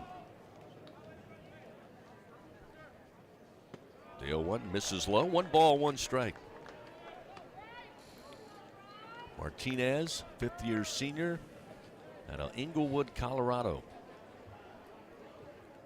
There's the 1-1. Swings and misses at a pitch low and away. And it's 1 ball, 2 strikes. Jump ahead. It's one of the rare times we've seen Wofford chase a jump off speed pitch. Maybe the first time. The 1-2 delivery. Smack, ground ball, base hit. Up the middle. And a 2-out single for Martinez has his first hit of the day. That'll be the 4th of the afternoon for the Terriers. That was a fastball just up in the zone, right on the thighs, almost in the heart of the plate. Not the 1-2 pitch we've been accustomed to seeing Gage Jump's throw so far. Now he's got to face Jackson, the guy who doubled at the deep right center field his last time up. Hopefully he just gets all the strikes called strikes this at bat. Quick throw over to first to keep an eye on Martinez. 15 of 19 in stolen bases. Another Terrier that loves to get out and run. They already have 1 stolen base here today. First pitch to the plate, and it's outside to Jackson. Ball 1. Again, the dimensions: 335 down left, 340 down the line in right, 400 straight away, and then that bow, that inward in right center field, makes it 355 to the power alley. That pitch just missed. Yeah, you see. Wow. I don't even know if I should say this, but I feel like Jump is getting squeezed, and Little is getting 3 inches, 4 inches off the outside corner. Because that pitch right there is better than any of the ones off the outside corner that Little threw last inning. This time the 2-0 pitch catches the inner half. That will make it 2-1. This isn't my opinion. Yeah. I mean, I'm watching exactly. I don't like when it seems like one pitcher's getting squeezed and the other's not. Throw over to first again to keep an eye on Martinez. To compare, the power alley in left center field is 370. Again, with that bow in right center inward, it's 355 to right center. The 2-1, and a swing and a miss. That time in on the hands, he brought the heat. And we'll leave in the count 2-2. One of the things that LSU was working on yesterday with the outfielders was getting used to, again, the play we saw by Bingham off Jackson's bat there in the second inning. Any normal park that has a outer bow, you probably think you make that catch, have a few steps, slow down, and slowly touch the wall. That's not what happened. Runner at first, 2 out, and a throw over to first. Yeah, I think if it's normal, he catches the ball without even hitting the warning track. Yeah, that's right. Like shy of the warning track. That was a heck of an effort out there by Bingham. Really unfortunate for the Tigers' engaged jump. 2 balls, 2 strikes to count to Jackson, and the pitch. Called strike 3 on the inside corner. Gage jump. It's his second strikeout, and Wofford comes up empty. No runs, 1 hit. They leave 1 man on. They still lead the Tigers 2-0. LSU coming to the plate. Ashton Larson, Milazzo, and top of the order Braswell when we continue from Chapel Hill on the LSU Sports Radio Network. The passion, the tradition, the rivalries. Sirius XM is your destination for all things college sports, and we've got you covered. On SEC Radio, there is complete coverage of every school in the conference, including live games, plus 24/7 talk and analysis. So cheer along on the Sirius XM app and listen to your favorite team anywhere. And now you can get 3 months of Sirius XM free. Subscribe now. See offer details at SiriusXM.com/SEC Sports. When are 3 letters more than 3 letters? When they represent 14 storied universities, generations of tradition and unbridled passion, stadiums and arenas swelled with diehard fans, more than 260 national titles, thousands of All-Americans, and hundreds of Olympians. And the one conference where every catch, shot, swing, and stride just means more.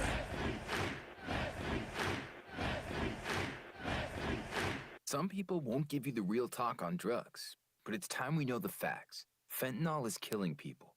It's a powerful opioid, often made illegally and commonly mixed with illicit drugs. It can even be pressed into counterfeit pills that resemble prescription medications. Just 2 milligrams, about the size of a few grains of sand, could potentially be lethal. This isn't an ad to scare you, but it is an ad to make you think twice. Get the facts. Go to realdealonfentanyl.com. This message is brought to you by the Ad Council. Around the state and around the world, LSU Fighting Tiger Baseball in the NCAA Chapel Hill Regional on the LSU Sports Radio Network. Wofford leading LSU 2-0. Tigers to the plate. First pitch, Ashton Larson launches one to left center field. Base hit for Larson. Looking to really pick it up after struggling a little bit in Hoover at the plate, but Larson has been so good all year. Just a blip on the radar and a great leadoff at bat. Runner aboard, and we'll see Alex Milazzo come to the plate. You're right, Chris. He was just 1 for 15 in the SEC tournament with a double, was Ashton Larson, but gets the Tigers' first base hit here this afternoon. So now we'll see Alex Milazzo, a .263 hitter. Batted .263 in Hoover last week. First pitch to the right-hander, upstairs, ball 1. And even against Milazzo, Wofford is employing a shift. As the second baseman Melendez is just to the left of second base. How many base hits you remember from Alex that go to right field? A lot. A lot. Yeah. So it's. Well, we have a quick announcement by our home plate umpire, who maybe was checking on the pitch clock.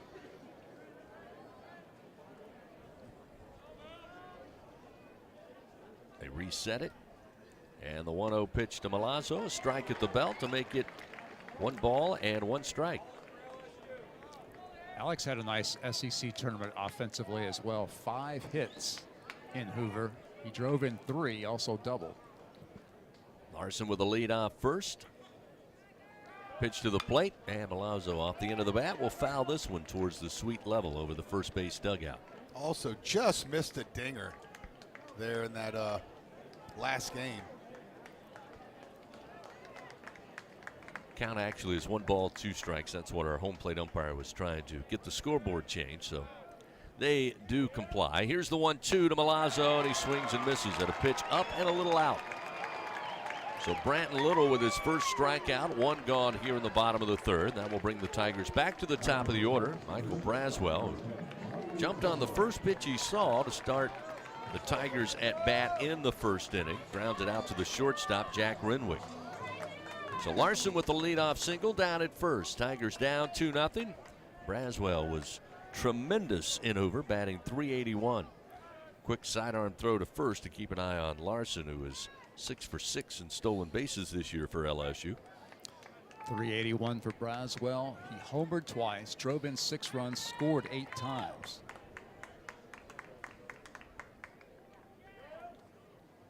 First pitch to the plate. Missed inside, ball one. Braswell entered the SEC tournament with 1 homer all year, which occurred way back in February, but he hit 2 during the SEC tournament. A big spark plug for the Tigers. Think he was excited to see his old team? That's right. The 1-0 swung on, bouncer, and left of third. It's foul. Evens the count 1-1. He really stepped up in both games against his former team, the South Carolina Gamecocks, who, as Bill told you earlier, playing not too far from here in their regional appearance. South Carolina is in Raleigh, North Carolina, at North Carolina State.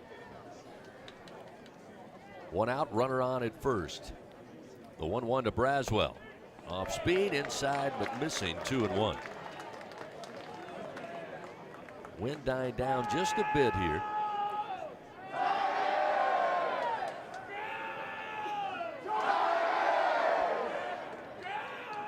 Two balls, 1 strike. The pitch to Braswell. Called strike. He held back. Home plate umpire calls it a strike nonetheless, and it's 2-2. Wofford leading 2-0. Plated 2 runs on 3 hits in the top of the second inning to take the early lead.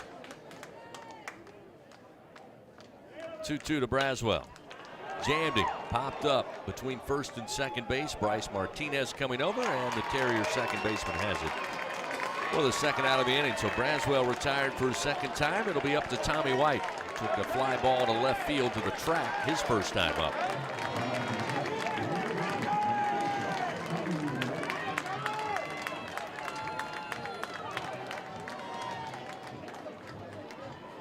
So White stands in, Larson at first base.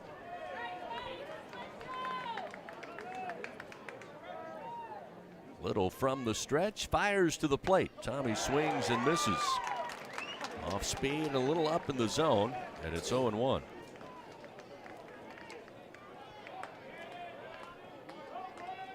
He didn't miss that by much. The 0-1 delivery outside. Evens it up, 1 ball and 1 strike. Tommy White did have 1 home run, 6 RBI in the SEC tournament last week. The 1-1 pitch. Went around again. Maybe a half-hearted swing. Wanted to pull it back, couldn't do so. Falls behind in the count 1-2 with a steady diet of off-speed deliveries here from Branton Little. Well, that was way off the outside corner. And they're set up there again.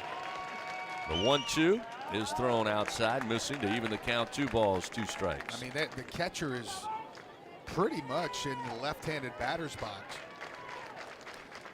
Of course, especially when they get ahead in the count. Even count with 2 outs. The 2-2.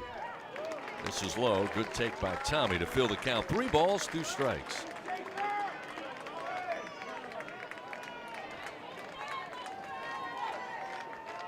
Two-strike approach here for Tommy White, trying to extend the inning, keep it going. Here in the bottom of the third. Payoff delivery and a foul tip just off the bat. Came out of the mid of Jackson. Almost able to retrieve it, but may have deflected on the outer part of the leather, so that allows Tommy to stay alive with a foul. Still 3-2.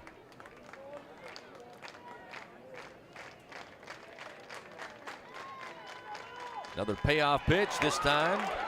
Swing and a miss, but the ball got away from Jackson. He'll have to go retrieve it and throw to first down to Tyler Hare to record the out. So the Tigers are done. They get their first hit of the game. No runs, 1 hit, 1 man left on. Still 2-0 Wofford here in Chapel Hill on the LSU Sports Radio Network. Hey Tiger fans, this is Josh Smith. Heat and humidity can really take their toll on athletic performance, especially here in Louisiana. Beat the heat with the Tiger Air Zephyr, a rechargeable clip-on cooling fan that uses our revolutionary air accelerator technology. Now you can stay cool whether you're playing, working, or watching the Tigers at the box. Make sure to get yours today at TigerAir.com. That's TigerAir.com. That's TigerAir.com. What does it mean to be the best? How do you achieve success? For Our Lady of the Lake Health and LSU, we do it by working as a team. We achieve greatness together. Our partnership means student athletes get the best care so they can perform their best and be there for the team. Our Lady of the Lake Health and LSU. Together, we roar. Baton Rouge isn't just the capital of Louisiana, it's the capital of college baseball. The fans, the players, the entire atmosphere. When it comes to baseball season, there's no better place than Baton Rouge. And the fun extends beyond the box, with plenty to do off campus. Explore some of Baton Rouge's best bites, visit our incredible museums, and enjoy the sweet sounds of swamp blues. Born right here in Louisiana's capital city. Check out visitbatonrouge.com for more things to do on your next trip. From the NCAA Chapel Hill Regional, hear the roar of LSU Fighting Tiger Baseball on the LSU Sports Radio Network. Top of the fourth inning here in Game 1 of the Chapel Hill Regional. LSU and Wofford, the Terriers leading 2-0. They come to the plate to start the fourth inning. Gage Jump continues on the mound. He's given up 4 hits, 2 runs, both earned. Go along with 2 strikeouts thus far. David Wiley, the right fielder, will lead it off for the Terriers. And the first pitch, a strike at the knees. Fastball for Jump, gets him ahead early. 0-1. Wiley laid down the sac bunt that advanced Jackson to third, eventually coming in to score there in the second inning. This one fouled back into the screen. Again, Gage out to a quick 0-2 advantage count against a very determined group, though, of Wofford hitters. Yeah, need a quick inning here. Infield playing straight up to the right-handed hitting Wiley. And the 0-2. And a foul off the bat. Comes straight down into the home plate dirt. And it's still 0-2. Scratch-made dishes, wall-to-wall TVs, craft beers, and cocktails. Find your nearest location, order online or in the app. It's Walk On Sports Bistro for the win. Jump, another 0-2 pitch. Got him to chase upstairs. Swing and a miss. Down on strikes goes Wiley. Third strikeout of the day for Gage Jump. 1 gone here in the top of the fourth. It's a great start. It's a great start. Jumps now at 48 pitches as he works with 1 out in the fourth. Tyler Hare, who had the sac fly RBI his first time up, stands in. This breaking ball just missed outside, and Hare able to stay away, and it's 1 ball, no strikes.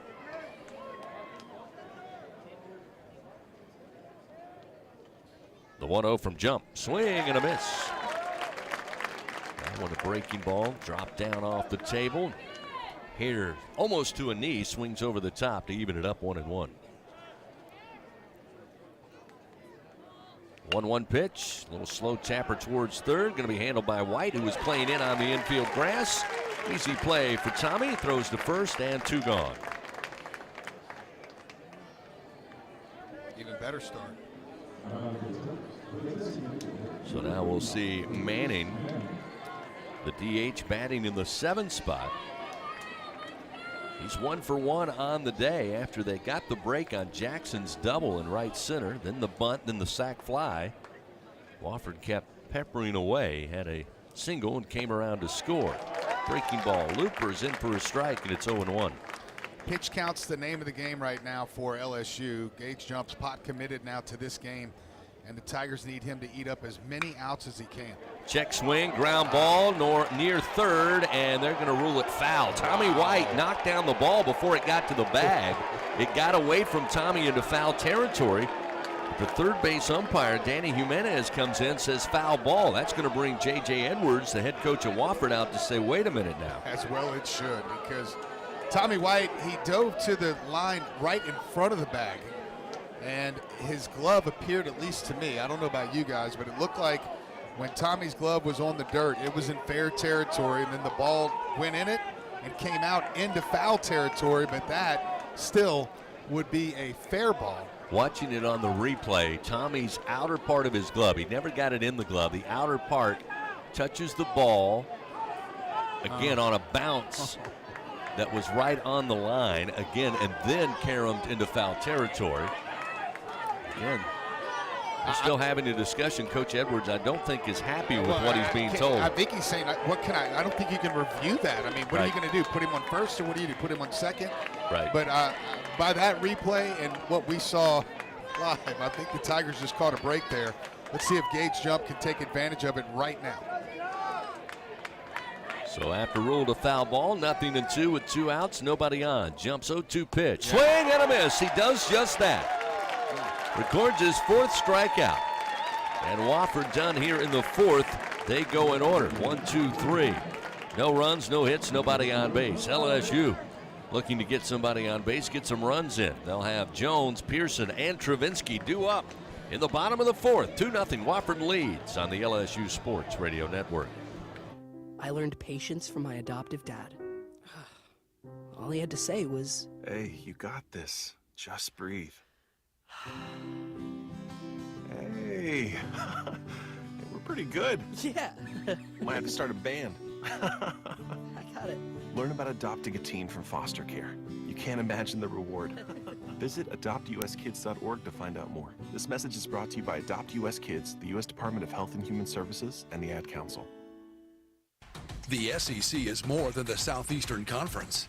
It's the Saturday Electrifying Conference, the Sunday Elite Conference, the Stadium Erupting Conference, the Stunning Eyeballs Conference, the Superbly Entertaining Conference, the Storied Enduring Conference, and, more often than not, the See You Later Everyone Else Conference. This is the SEC, where it just means more. Going to the track, the wall, see ya! Tiger fans, have you ever wanted to watch LSU baseball on TV but hear the action from the LSU Sports Radio Network? Just sync the game with the LSU Sports mobile app. It's easy to do. Just pause the TV. Use the LSU Sports mobile app to stream the audio on your smartphone or tablet. Connect to a smart speaker, then wait for the audio to catch up to the point your TV is paused. Push play, and you are all set. Sync the game with the LSU Sports mobile app for iOS and Google devices. Download it today. Tigers win! Tigers win! Live coverage of LSU Fighting Tiger baseball in the NCAA Chapel Hill Regional continues on the LSU Sports Radio Network.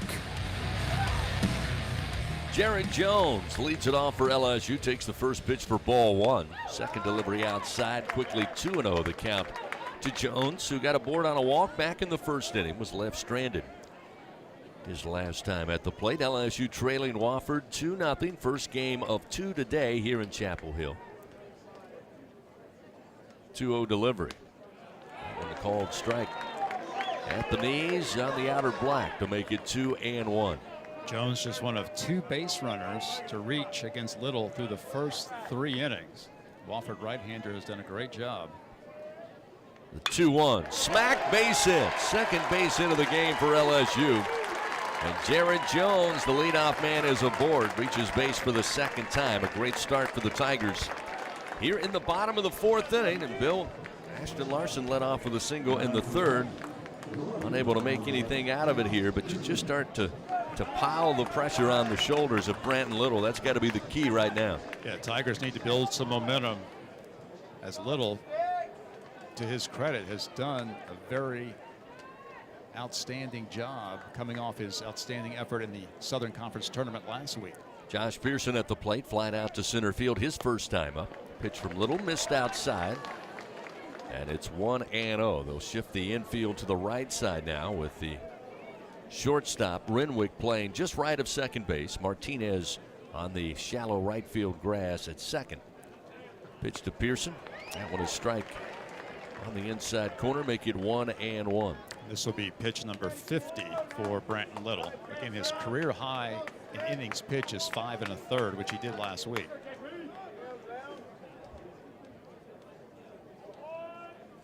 Little's 1-1 pitch. Pearson swings into the shift. Going to be handled by Martinez at second. He'll throw to Renwick covering at second to get Jones the lead runner for the first out of the inning. So on the fielder's choice, Pearson aboard. We'll bring Hayden Travinsky to the plate. He's 0 for 1 on the day.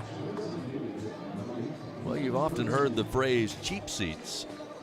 Again, great LSU crowd here at Boshemer Stadium. A few from Wofford, a few North Carolina fans coming in early. But if you look over beyond the right field wall there at the field hockey stadium, you'll see 3 or 4 folks taking in the game from the top of the bleachers at their field hockey stadium, which, again, they're pretty high enough above the treetops looking in to Bryson Field. First pitch missing to Travinsky, and it's 1-0.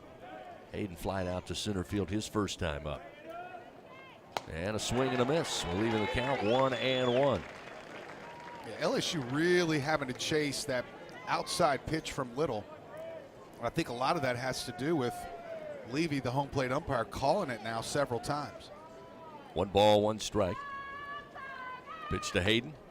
Inside. Missing ball 2, 2-1. Wofford instituting the shift again with a right-handed Travinsky. With second baseman Martinez left of second base, along with Renwick and the third baseman Dixon Black. Pearson at first, 1 down. The 2-1 to Hayden. Off the end of the bat, foul over the first base dugout. That'll even the count 2-2. Travinsky was voted to the SEC All-Tournament team. He did have a homer and 2 doubles in the tournament last week. 2 balls, 2 strikes. Brenton Little fires. Missed low. Fills the count now to Hayden, 3-2. Second straight time that Hayden has worked a full count against Little. First time up, though, Little able to retire him on a fly ball to center. Payoff delivery. Runner goes, and this one, a line drive just by a leaning in Coach Jordan at third base. Foul off the bat of Travinsky. That one coming at Coach pretty hot, but yeah, nice little lean. About 109. Big Corey can tell you all about that. Another payoff delivery from Little upcoming. Checks the runner in Pearson. Now will turn and throw as Pearson was off and running on that last payoff pitch. Little trying to see if that was the plan again. Pearson, though, back easily. Little's got a quick move, too, with those feet. Quick spin and throw. Had a couple Tigers leaning so far.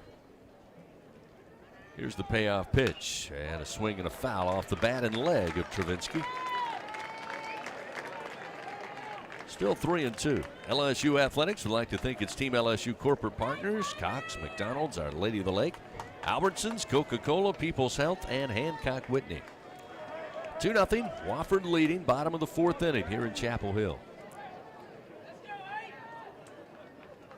Payoff delivery. And Travinsky swings, pops it up on the infield. Coming in will be Black, the third baseman. He's calling for it. Left of the mound, he has it for the second out. So 2 down here in the bottom of the 4th. That will bring Stephen Milam to the plate. While we have a moment, let's pause 10 seconds. Station identification on this, the LSU Sports Radio Network. This is LSU Fighting Tiger Baseball on the LSU Sports Radio Network and the LSU Sports mobile app. Back to you. Glad to have you with us here on this Friday afternoon, along with Brian Haldane back in the Capital One studio. Doug Thompson, Bill Franquez, Chris Blair bringing you the action from the Chapel Hill Regional. Wofford leading 2-0, 2 down. Milam at the plate. First pitch down in the dirt, but blocked up by Jackson to keep it in front of him, and it's 1-0. Milam had a pretty good poke his first at bat. Off the bat, 101 mile an hour, but right at David Wiley, the right fielder who made the play. Yeah, we need another one of those monster moments right here from Milam. Little's 1-0 pitch. Swung on, fouled back into the screen. It's 1-1. I tell you, they're not missing it by much. Tommy White swung right through a fastball. Milam filed that one straight back. And Travinsky, he's got 2 pop-ups, but they were way up there, which is an indication that he just missed those pitches as well. Pearson down at first base, aboard out of fielder's choice. And the 1-1. Outside, Milam lets it go, and it's now 2 balls, 1 strike. Milam, of course, making headlines when joining the team charter on the way over here to Chapel Hill. Had the purple stripes in the hair. Oh, he's committed. He is committed. Makes that look really good. Here's the 2-1. This low. 3-1. You ever thought about that, Doug, maybe? You guys never did anything like that back in the day, huh, No, no, we didn't dye the hair. No. Some people did, but no, we didn't. 3 balls, 1 strike with 2 outs, runner at first. Little's pitch. Milam swings, sends it foul down the line and left out of play. Now 3-2. But we did used to show up with all of our stuff in our laundry bags. Like, we didn't have all the stuff, right, that these kids have today. So we would have our cleats, glove, uniform, top, and everything in the old white mesh laundry bag. That's about it. Milam facing a 3-2 count. Little comes set with a runner at first. The payoff pitch. Milam. Line drive, 1 hopper, handled by Martinez at second as that one jettisoned over the head of Little, who had to get out of the way on the mound. Another sharply hit one, but right at the second baseman. 106 off the bat, but it results in the ground out. Tigers, no runs, 1 hit, 1 man left on. It's still 2-0 Wofford. We head to the top of the 5th here in Chapel Hill on the LSU Sports Radio Network. Hey, Tiger fans, there's nothing quite like game day at the box. To add to the excitement at the ballpark, your defending national champions invite you to enjoy our all-beef 44 Farms Tiger Dogs. The finest dogs in the land because they are made of all-natural Angus beef. To learn more, please visit them at 44steaks.com. That's 44steaks.com. 44 Farms, proud partner of LSU Athletics. NIL is dominating the college sports scene, and LSU has positioned itself at the front of the pack. But to remain competitive and stay ahead of the rest, we need your support. Bayou Traditions is the official NIL collective of LSU Athletics. Join the tradition and become a member by signing up online at BayouTraditionsCollective.com. Members receive exclusive access to LSU student athletes that you can't get anywhere else. Help ensure LSU remains a leader in the NIL arena. Sign up today at BayouTraditionsCollective.com. For the number you gotta dial. Life throws you a curve, you know that deadly devotion goes the extra mile. Throw your phones up, throw your phones up. There's a number you gotta dial. Throw your phones up, throw your phones up. Deadly devotion goes the extra mile. For the number you gotta dial. Throw your phones up. The road to Omaha continues with live coverage from the NCAA Chapel Hill Regional on the LSU Sports Radio Network. Andrew Manley leads it off for Wofford here as we move to the top of the 5th inning. The Terriers leading 2-0 in the opening game of the Chapel Hill Regional. Terriers winners of the Southern Conference Tournament. Tigers, of course, an at-large bid after a great performance in the SEC tournament last week. Here's a foul off the bat of Manley. Evens the count, 1 ball and 1 strike. Manley had the RBI single back in the second to bring in the second run for the Terriers. Batting in the 8th spot, 296 hitter, and this one fouled back and gets jump ahead. 1 ball and 2 strikes. Well, the wind has died for the moment.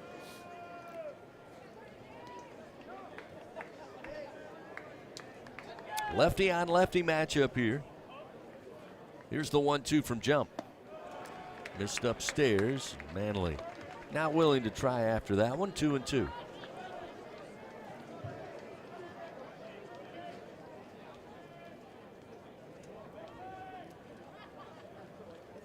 Two pitch from jump. And a swing and a miss. Down on strikes goes Manley.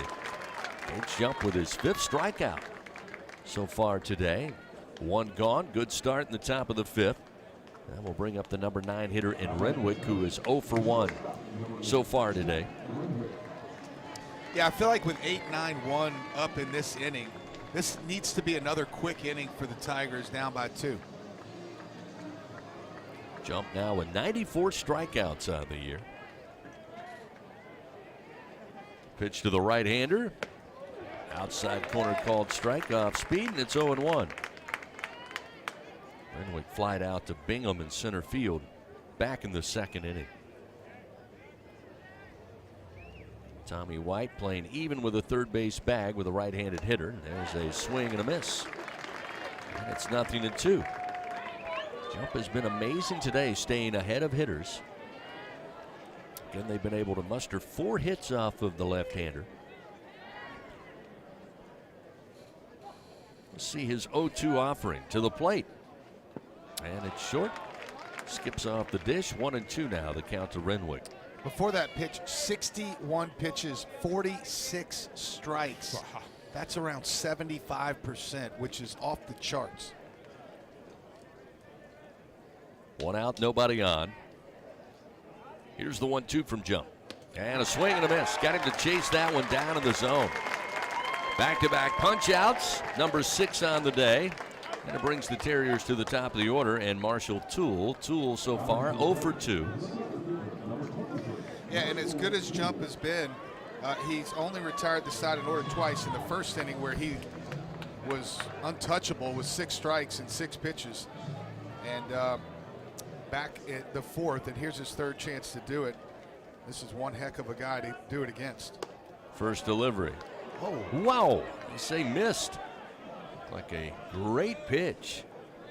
Right around just above the belt on the inside corner, but they rule it ball 1. The 1-0. Low and inside, that will make it 2 balls, no strikes. Yeah, Toole started off the game, and 3 pitches, he was down swinging there in the first inning. Flight out to center last time in the 3rd. 2-0 pitch. That one a fastball in there for a strike, 2-1.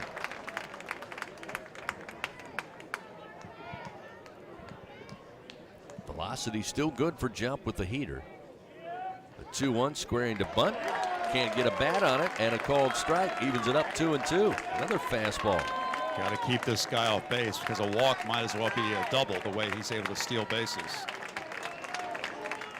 2 outs, nobody on. Jump's 2-2 pitch. Inside, missing for ball 3.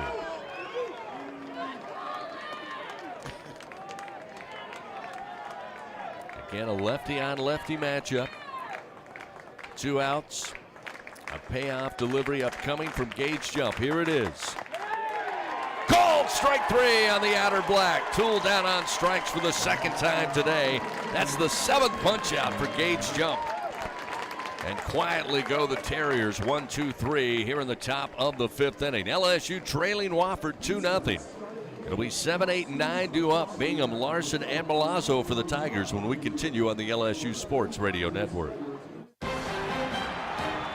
And we're back with the action. Coke Zero Sugar might be the best Coke ever. That's right, Jim. With an irresistible taste and zero sugar, Coke Zero Sugar is a must-try for any sports fan. So make sure you...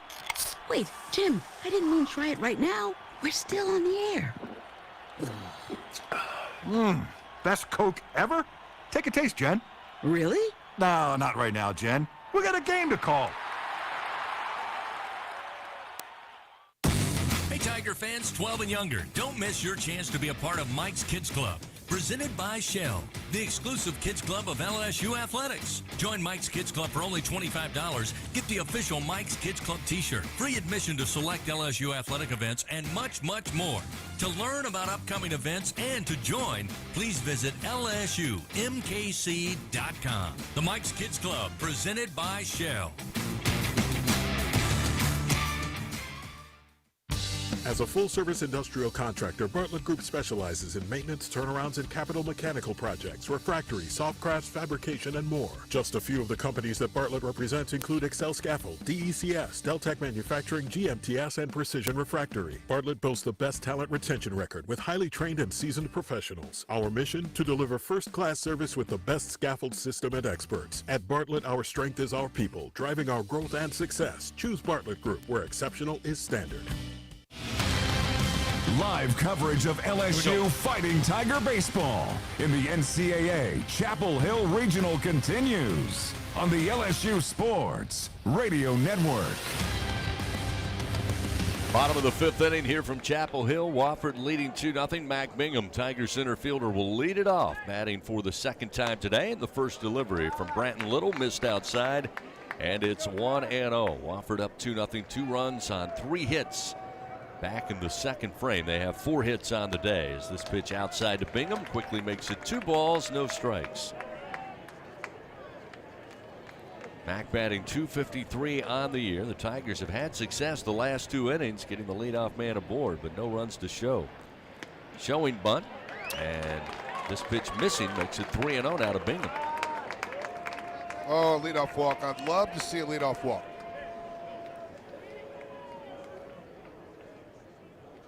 The 3-0 pitch. I want to strike at the letters. Bingham with the take, and it's 3-1.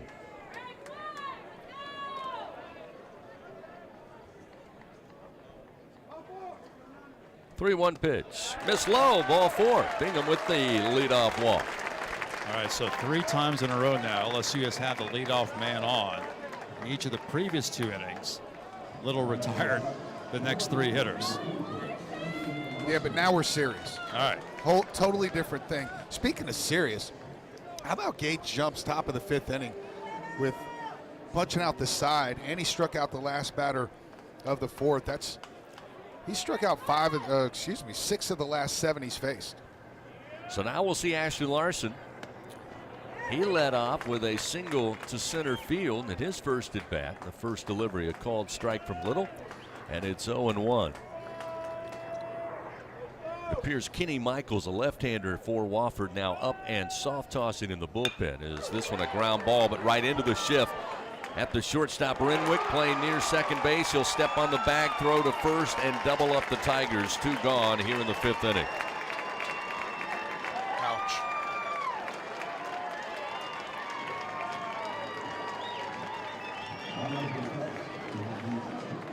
The shift has done a very good job for the Terriers. They have been where the balls have been most of the day off the bat of LSU, and that one certainly hurts. And I feel like it's simple for them. If it's a righty, we're going to shift them left. If it's a lefty, we're going to shift them to the right side. Really no rhyme or reason. Milazzo takes the first pitch there. We talked about it. They're shifting Milazzo here. We've seen Milazzo punch multiple balls through the right side. So it's really not about a scouting report. It looks to be just an overall strategy. This one gets away from Branton Little all the way to the backstop. That'll make it 2-0 now to Milazzo, who's a strikeout victim his first time up back in the 3rd. I did not like that double play ball. 2-0 pitch. Called a strike on the outside corner. That will make it 2-1.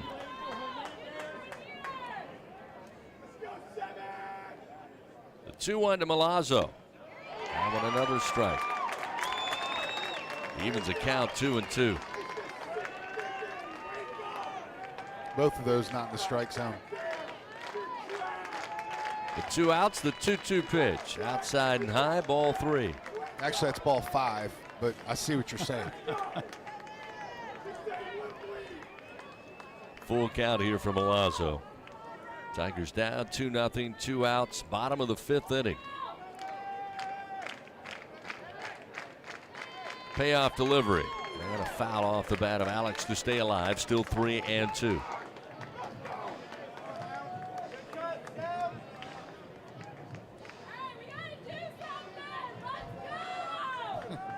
I hear you, lady. Little starts the wind, another payoff pitch. Outside for ball 4. So a 2-out walk gets Milazzo aboard. And it will get the top of the order for LSU to the plate. Michael Braswell 0 for 2 on the day. As we may have a time, we do. J.J. Edwards going to go out on the mound here. He's looking towards the bullpen. As we told you, a couple of arms were soft tossing down there for the Terriers. I was about to say he's got to be going to the bullpen at some point. I mean, this guy's only made 4 starts this year. Now, they have been over the last 5 weeks. But before that in his college career, he had never made a start, just a bullpen guy. So he's up to 80 pitches now.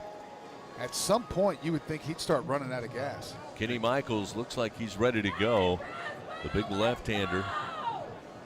But it looks like they're going to stick with Branton Little at the moment. Just some instructions from the Wofford head coach. He heads back to the dugout here with 2 outs. Tigers with a runner at first and Braswell to the plate.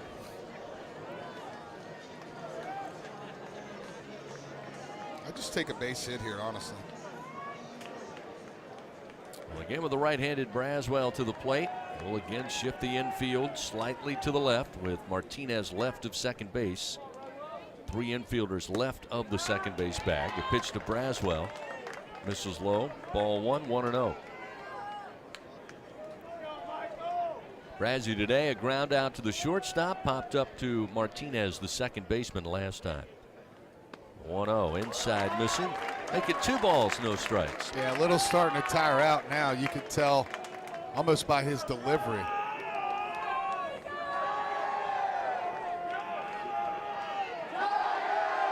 Milazzo with a short lead off of first with 2 down. The 2-0 pitch.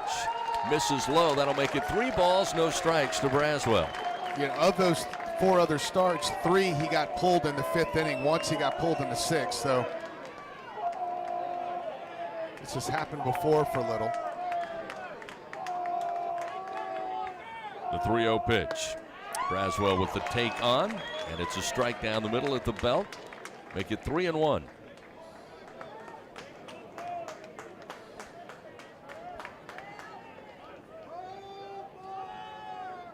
3-1 pitch. That one a strike. Braswell couldn't quite pull the trigger. That will fill it up 3-2.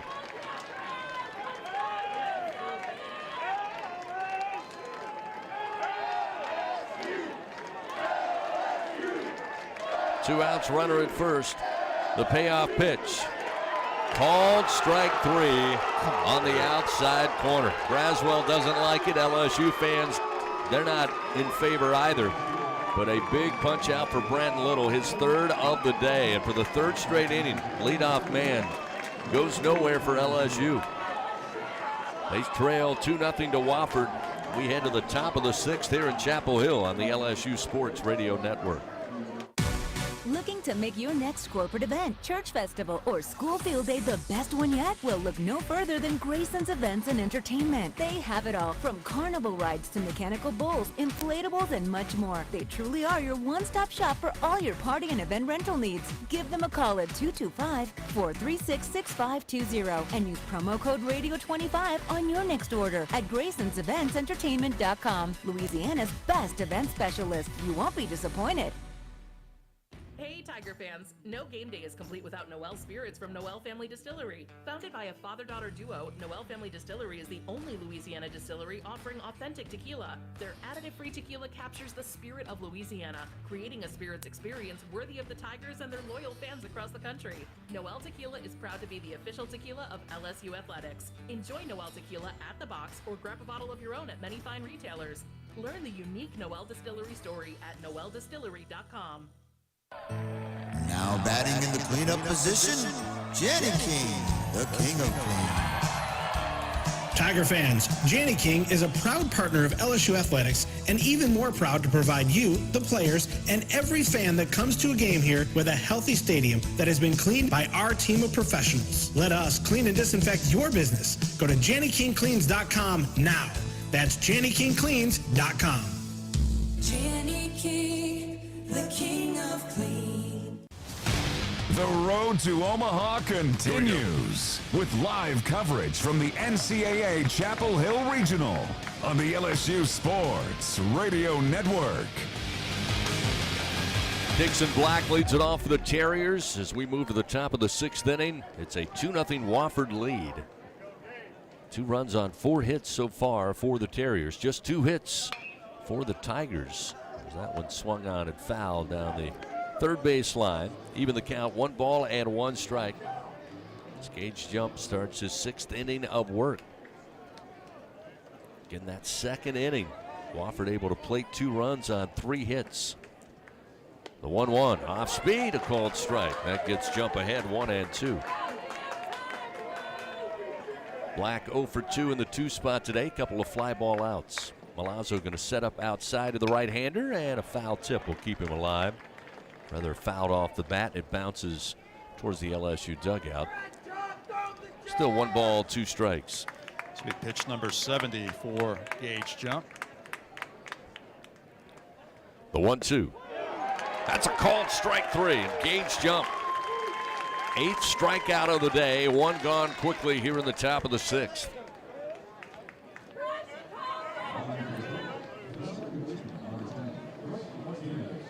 Now we'll see Bryce Martinez, the senior second baseman. 1 for 2, had a single last time in the third. He grounded out to Braswell at short back in the first frame. Lefty on righty matchup, and the first pitch. Gonna miss low from jump, 1-0.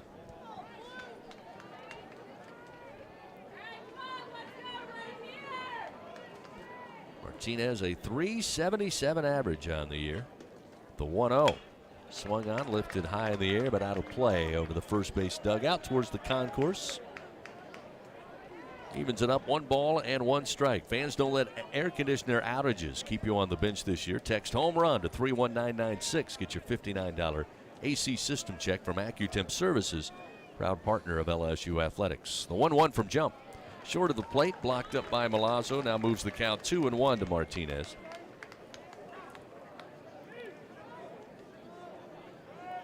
Jump up to 77 pitches now. The 2-1, base hit. Sharply hit into left field off the bat of Martinez. He's going to round first, on his way into second, slide in safely for a 1-out double. That one hit sharply at Tommy White, just bounced right underneath the glove. Almost just a reflex maneuver by White, as that one came off the bat 103 miles per hour.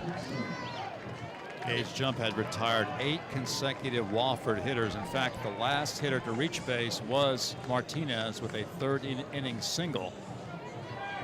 Martinez breaks up that string of outs with a 1-out double here in the 6th, and Wofford has a chance to add to its lead. Yeah. So by the way, sorry, Chris. With 1 out, Jackson comes to the plate. And the first pitch missed inside, ball 1. Yeah, of those 8 outs, Bill, 7 strikeouts. Jackson got it started with a double to right center field in that second inning. On a great play by Bingham, went flying into the right center field wall and couldn't hold on. As there's a swing and a miss to even the count 1-1. Martinez, 15 of 19 in stolen bases, down at second base. Jackson so far looking to swing away with 1 out. The 1-1 launches to right field. Larson going back, will field it. Tagging up will be Martinez, and easily sliding into third without a throw. So with 2 outs, Wofford again a runner just 90 feet away now. With Wiley coming to the plate. Wiley on the day, 0 for 1.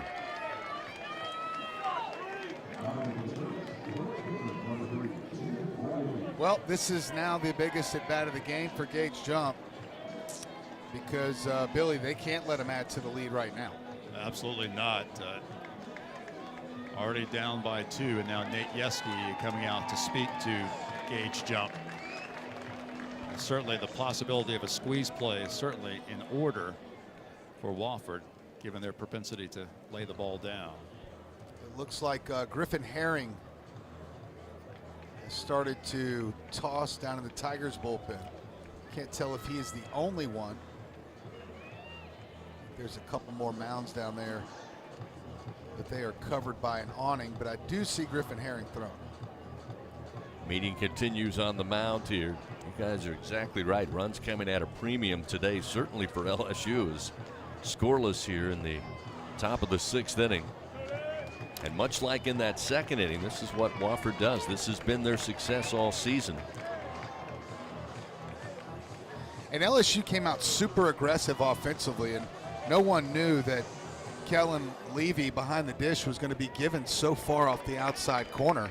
And that's not a good combination when you're up there aggressive and the pitches are mostly away. Coach Yeski back in the dugout. Gage Jump back on the mound with a runner at third and 2 down. The pitch to the right-handed hitting Wiley is outside, ball 1. Wiley has sacrificed 4 times this season.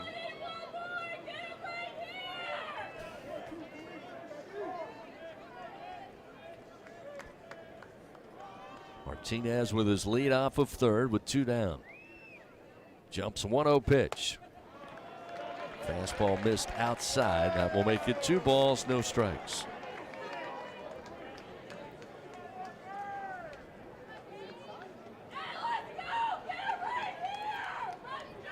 Two balls, no strikes. a strike at the knees. Fastball from Jump will make it 2-1. The Wofford Terriers set a school record 603 runs this season coming into this regional. The 2-1, swing and a miss. That will leave in the count 2-2. And another fastball as Jump challenges Wiley. A 2-0 Wofford lead, top of the 6th inning. The Terriers with a runner at third. Big pitch. 2 outs. Jump with a 2-2. Off the bat foul over the first base dugout, still 2-2.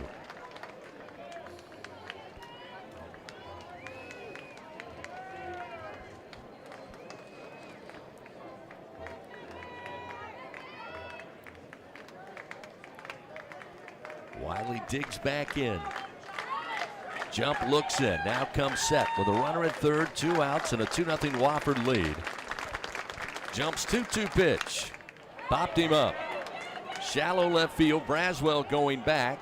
Pearson coming in. Pearson will make the call and the catch for out number 3.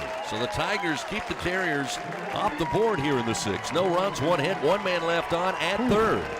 Still a 2-0 Wofford lead as we head to the bottom of the 6th here in Chapel Hill. Back after this on the LSU Sports Radio Network. There's danger out there. It lurks on highways and quiet neighborhood streets. It's more likely to kill you than a shark, and more terrifying than the biggest snake. Distracted driving claims lives every day. Every notification, swipe, social post, video, or selfie while driving risks your life. So while you might think public speaking or the zombie apocalypse is scary, what's really terrifying and even deadly is distracted driving. Eyes forward, don't drive distracted. Brought to you by NHTSA and the Ad Council. When are 3 letters more than 3 letters? When they represent 14 storied universities, generations of tradition and unbridled passion, stadiums and arenas swelled with diehard fans, more than 260 national titles, thousands of All-Americans, and hundreds of Olympians. And the one conference where every catch, shot, swing, and stride just means more.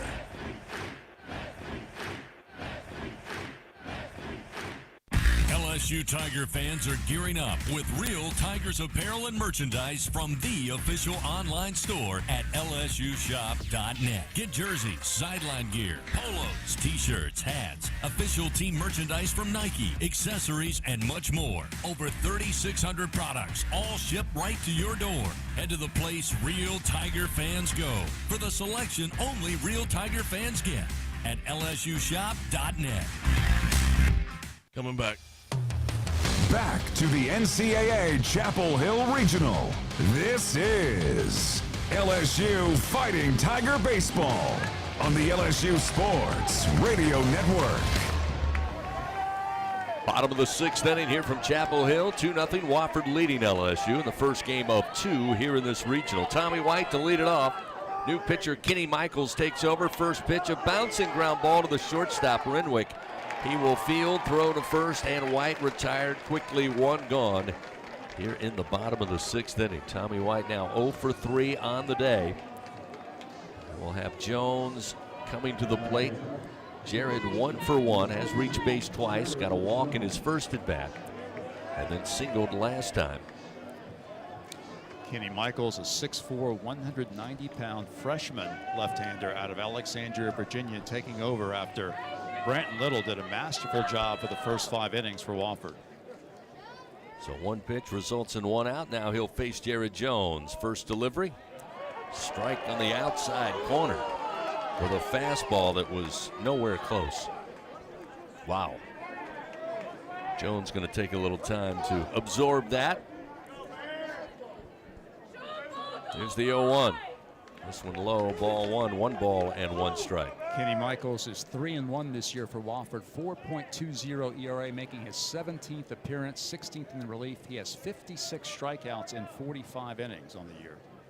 1 ball, 1 strike to Jones. Here's the wind and the pitch. Go ahead and call that a strike, too. That one almost where the first pitch was called strike. That time ruled a ball. It's 2-1. Michaels in 45 innings, 22 walks, 56 strikeouts. He has given up 8 home runs on the year. 2-1 delivery. Swing and a miss.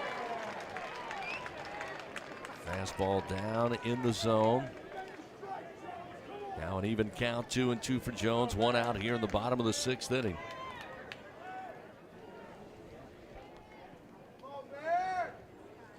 Two delivery. High and outside. That will fill the count 3-2. Pretty good velocity on that lefty fastball. Michaels has been in the 91 mile per hour range. Jones steadies the bat, waits on the payoff delivery. Here it comes. Outside, missing, ball 4. Jones gets his 2nd walk of the day, reaches base for a 3rd time, and the Tigers have a runner aboard with 1 out in the bottom of the 6th. And we'll bring Josh Pearson to the plate. Pearson today 0 for 2. Not disagreeing with you there, Bill, at all, but 91 today, he'd probably have the 75th best left-handed fastball in the SEC these days. That's a good point. Back when I started, the lefty was throwing 91. He wasn't in college. He's a first rounder. Yeah, that's right. Yeah. And I was talking to Terry Rooney before the game specifically about this. 3 to 4 miles an hour is what Terry thinks. Like whatever you were in 1998, add 3 or 4 to that today on these type of guns. So get a pinch hitter. Ethan Fry will bat for Pearson, and the first pitch to the right-hander, a called strike. And it's 0-1. So Fry batting for the 56th time on the season, batting .236 in his previous trips to the plate. Got a runner at first, 1 down. Fry swings, launches it in the air to center field, but Marshall Toole going to circle around, get under it for the 2nd out of the inning. So Fry retired by fly ball out to center, 2 gone. And we'll bring Hayden Travinski to the plate. And Doug, you mentioned it. Travinski missed on a couple of pitches. Just missed. 2 pop-ups today, 1 to center, and then popped up on the infield to the 3rd baseman Dixon Black. But he sees a new pitcher for the first time in Kenny Michaels, the left-hander. Need a home run right now. Like, this is when you got to take the advantage. Not a lot of opportunities, so you don't know how many you have left. First pitch, the balk. And that will send Jones down to 2nd base. And remarkably, this is the first time LSU has had a base runner reach 2nd base in this game. That is remarkable.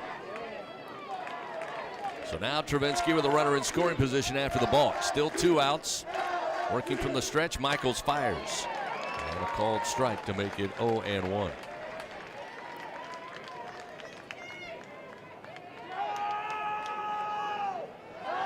Tigers playing their first regional in the Eastern Time Zone here in Chapel Hill. The 0-1.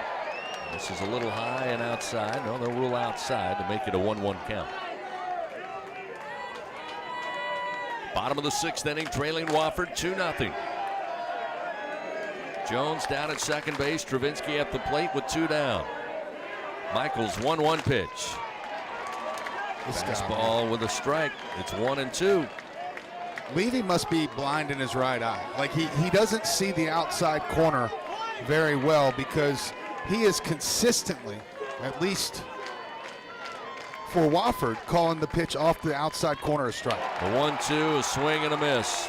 Pitch in on the hands. Stravinsky down on strikeouts. That'll end the bottom of the 6th inning. Wofford holding on to a 2-0 lead. The Tigers, no runs, no hits. They leave 1 man on. We move to the 7th here in Chapel Hill on the LSU Sports Radio Network.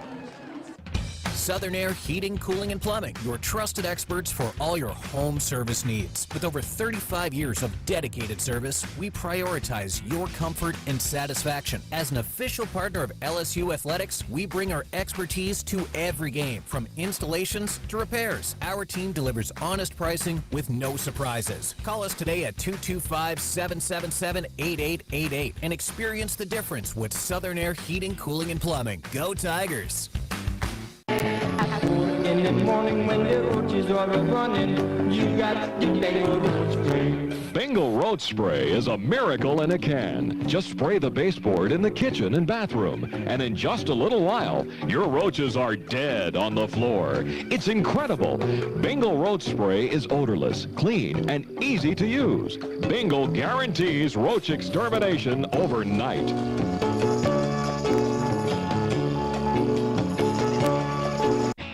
When it comes to investing in your home's comfort, it's never just one thing. You want to make sure you get an air-conditioned system that's reliable, affordable, energy efficient, backed by a strong warranty, and is installed by a dealer you can trust. That's why people who insist on the best choose Trane. Plus, right now, Trane is offering special financing. So what's not to love? Visit TraneSouth.com to find a local Trane dealer today. It's hard to stop a Trane. Subject to credit approval. Ask for details. Coming back. Live from the NCAA Chapel Hill Regional on the road to Omaha. This is the LSU Sports Radio Network. Back here in Chapel Hill, Wofford leading LSU 2-0. Terriers come to the plate. Tyler Hare, the first baseman, will lead it off in the first delivery. From Gage Jump, a called strike, and it's 0-1. Jump certainly has attacked the strike zone here today. The difference in this one, the top of the second inning, Wofford plating 2 runs on 3 hits. It had 2 more hits off of Jump since that point, as that one's fouled out of play left side to make it 0-2 now to Tyler Hare, the left-handed hitting first baseman. As we told you, Ethan Fry came in to pinch hit for Pearson. Bingham moves from center field to left. Paxton Kling enters the game defensively in center field for the Tigers, as that pitch just missed outside. And it's 1-2 now, the count to Hare. Jumps 1-2 pitch. Went around. Chased one inside. Down on strikes goes Hare. That is punch out number 9 on the day for Gage Jump. 1 gone here in the top of the 7th inning. And for Jump, the strike zone's been tight. That's what makes the 72% strikes that he's thrown so far even more impressive. So now we'll see the designated hitter, Lucas Manning, sophomore, again batting .367, now up to .370 with a single and scoring a run in the second. Was a strikeout victim to Jump last time in the 4th, and Gage sets him up with a fastball strike at the belt, and it's 0-1. Jump, the left-hander's 0-1 pitch, little tapper towards the shortstop. Braswell on the short hop, charging in, fields it, throws to Jones to get the speedy Manning out at first for the second out of the inning. Give you a quick update on some of the other SEC teams playing in regionals today. Kentucky leads Western Michigan 8-2 in the top of the 5th. Bottom of the 4th, Vanderbilt trailing Coastal Carolina 8-0 as the Chanticleers off to a very hot start. In Athens, bottom of the 2nd inning, Army leads Georgia 2-1, and no score in the bottom of the 2nd between Grambling and Texas A&M. So now we'll see Manley, the left fielder. He's 1 for 2 on the day, and a base hit back in the 2nd to drive in a run. Also a strikeout victim in the 5th. First pitch strike on the over the plate for an 0-1 count. Here's the 0-1 pitch, and a little soft liner to the shortstop. Braswell goes down low and fields it for out number 3. Super quick inning for Wofford in the top of the 7th. 1-2-3 they go. LSU still trailing 2-0. We stretch it out here in Chapel Hill. Tigers come to the plate. Milam, Bingham, and Larson when we continue on the LSU Sports Radio Network. Unrivaled content, unprecedented access. LSU Gold, powered by Bayou Traditions, is the only place for exclusive behind-the-scenes content featuring your favorite LSU teams. It's all access to the Tigers all year long, from pregame warm-ups to postgame celebrations and every moment in between. You can watch LSU Gold anywhere, anytime, and on your favorite device. Go to lsu.gold today to sign up for your free 7-day trial, so you can be there for each step of LSU's championship journeys. That's lsu.gold. The SEC is more than the Southeastern Conference. It's the Saturday Electrifying Conference, the Sunday Elite Conference, the Stadium Erupting Conference, the Stunning Eyeballs Conference, the Superbly Entertaining Conference, the Storied Enduring Conference, and, more often than not, the See You Later Everyone Else Conference. This is the SEC, where it just means more. Hey, Tiger fans 12 and younger, don't miss your chance to be a part of Mike's Kids Club.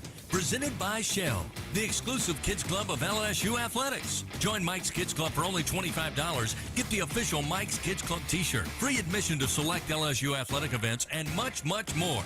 To learn about upcoming events and to join, please visit LSUMKC.com. The Mike's Kids Club, presented by Shell.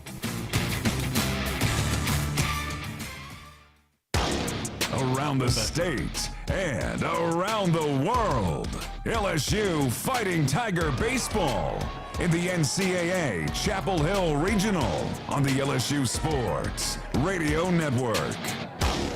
Stephen Milam will lead it off for LSU here in the bottom of the 7th inning, trailing Wofford 2-0. The only runs in this game came way back in the 2nd inning.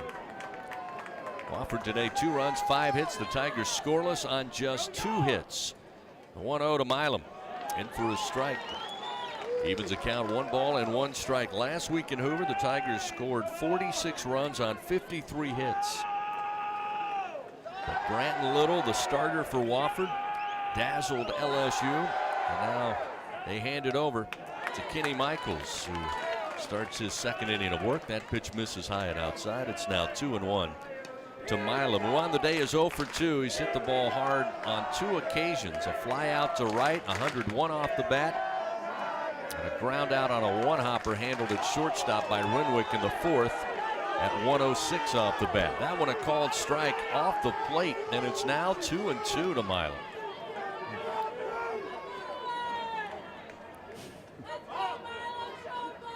Two pitch. In the air to left field. Manley going back to the track, to the wall. This baby is gone. Milam with his 7th home run of the season. Gets the Tigers on the board. They cut the lead in half. It's now 2-1. Milam with the charge LSU's looking for. 3rd hit of the day, and that one all the way to the scoreboard in left center. Yeah, Kenny Michaels, the pitcher, just left one right there on the outer 3rd, and Milam destroyed it off the scoreboard, as you mentioned, Chris. And really that's on the pitcher. All he had to do was throw one about 5 inches off the outside corner. He had a strike 3. Milam had been the only hitter in the LSU lineup who had really made solid contact. Not the only hitter, but he made solid contact on 2 different occasions. Wasn't rewarded for it. This time he is, as he blasted that ball off the scoreboard in left center field. No doubt about it. 389 feet at 101 off the bat. The Tigers are on the board. And we'll bring Mac Bingham. Started the game in center, now in left field. We're going to say miss first base? Yeah, they're going to appeal, say he did not touch first. We're going to say miss first base. So we'll throw it over to Hare. Okay, let's play ball. First place umpire J.R. Brown says safe. Let's move on. Yeah, we've seen that happen before. I hate the leadoff home run. I tell you, Bingham getting on base right here will make me feel a lot better about it, because I really want to get that leadoff runner aboard. It's a home run and all, so see if Bingham can jump on base too.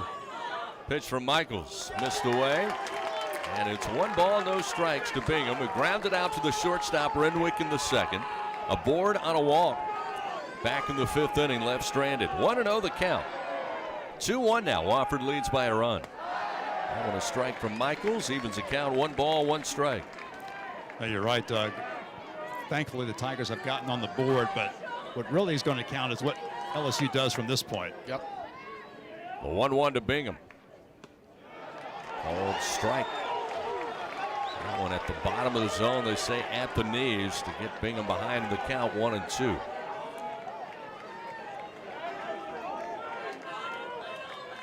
One ball, 2 strikes. The pitch from Michaels. Fouled out of play right side off the bat of Mack, and it's still 1-2. Bingham did have a couple of hits in the SEC tournament, including a double in the 9th inning of that near comeback against Tennessee. Michaels 1-2 pitch. Bingham swings and fouls it back to us. Screen catches it. Still 1 ball, 2 strikes. I think that would have actually been into our little suite here. You would have had a chance to make a play. I really do think that was on us. Bingham awaits. Michaels again, the 1-2 pitch. Yeah, short of the plate, got away. Bounce from Jackson. That'll even the count now 2-2 on a hard breaking ball short of the plate. Just the Milam home runs, just maybe be me, I don't know, but the Milam home run's going to feel so much better if Bingham can find a way. Here's the 2-2 delivery. This one also down in the dirt, blocked up by Jackson, the catcher. That will fill the count now, 3-2. Now this LSU fan base, the largest in this stadium right now, starting to make some noise, put some pressure on the reliever, Kenny Michaels. The payoff pitch to the plate. Bingham swings, soft ground ball to the shortstop Renwick. He will throw. The throw is up the line, but Tyler Hare applies the tag for out number 1. So one gone here in the bottom of the 7th. It's a one-run game, 2-1. Milam led it off with a home run to left center. Now we'll see Ashton Larson, who's 1 for 2. Saw the first pitch back in the 3rd, deposited into center field. And a costly double play on a ground ball right at the shortstop Renwick, who again they will shift right of second base. They'll put Martinez a good 15 feet into right field. First pitch to Larson, the left-hander, misses inside with a fastball, and it's 1-0. Larson hasn't homered since April 21st at Missouri. I think he won't put one out of that 355 short porch in right center. Oh, big swing, but he fouls it back into the screen. It's now 1-1. If you're going to live and die by the home run, might as well hit another solo shot this inning, tie it up.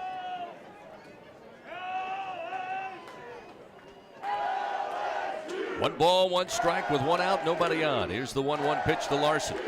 Miss low from Michaels, make it 2-1.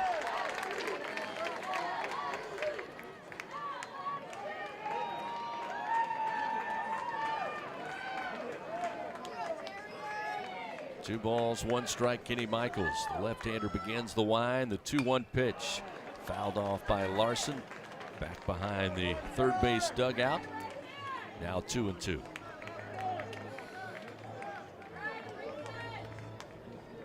Let's have a good AB right here.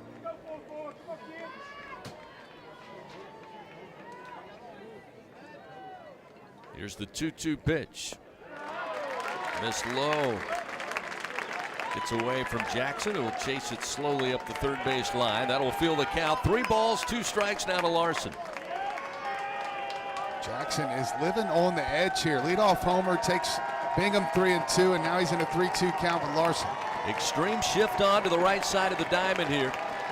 Payoff pitch to Larson. Swung on in the air to center field. Toole goes back, now stops well shy of the track. Reaches up and makes the grab for the second out of the inning.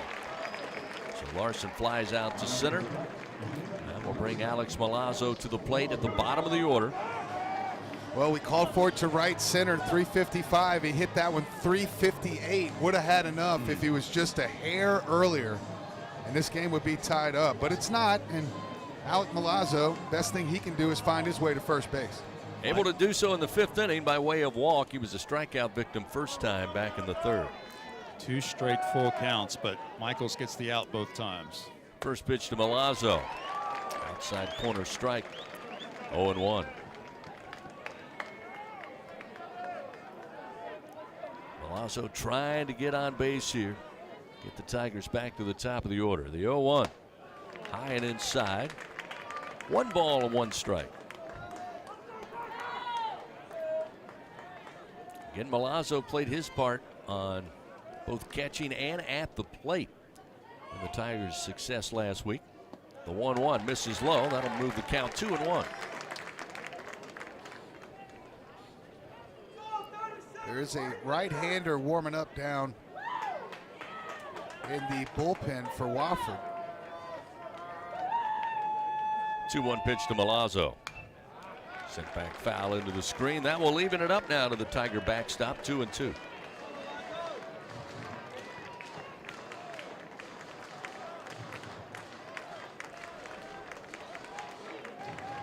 Two outs, nobody on. A 2-1 Wofford lead. Here's the 2-2 to Milazzo.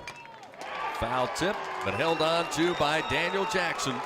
as Michaels records his second strikeout. That'll do it for LSU. They get on the board with a solo shot from Milam. 1 run on 1 hit. They leave nobody on. It's a 2-1 Wofford lead. We head to the top of the 8th in Chapel Hill on the LSU Sports Radio Network. Now batting in the cleanup position, Jenny King, the king of clean.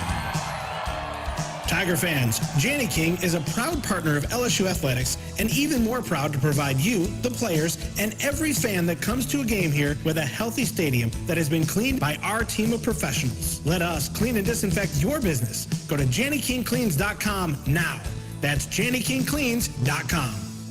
Janny King, the king of clean. Cheer on the Tigers with Oxbow Rum, the official rum of LSU Athletics. We make our award-winning rums right here in Baton Rouge, Louisiana. At Oxbow Rum Distillery, every drop of Oxbow Estate rum and False River Spiced rum is made from scratch. We start with our own sugarcane grown right up the river from Tiger Stadium. So grab a bottle of Oxbow, the official rum of LSU Athletics, and experience the bright, smooth taste of Louisiana sugarcane in every sip. Go Tigers. Southern Air Heating, Cooling, and Plumbing, your trusted experts for all your home service needs. With over 35 years of dedicated service, we prioritize your comfort and satisfaction. As an official partner of LSU Athletics, we bring our expertise to every game, from installations to repairs. Our team delivers honest pricing with no surprises. Call us today at 225-777-8888 and experience the difference with Southern Air Heating, Cooling, and Plumbing. Go Tigers!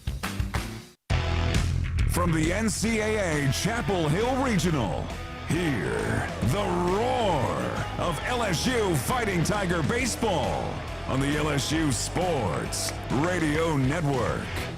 2-1 Wofford leading, top of the 8th inning. Renwick, the shortstop, leads it off for the Terriers as Gage Jump fires the first pitch. Fastball outside, make it 1-0 to Renwick, who's 0 for 2 in the 9 spot today. 1-0. Hit high in the air to left field. Going back is Bingham. And Renwick with his 5th home run of the year. Gets Wofford back on top by 2 runs with a solo shot. It's now 3-1 Terriers.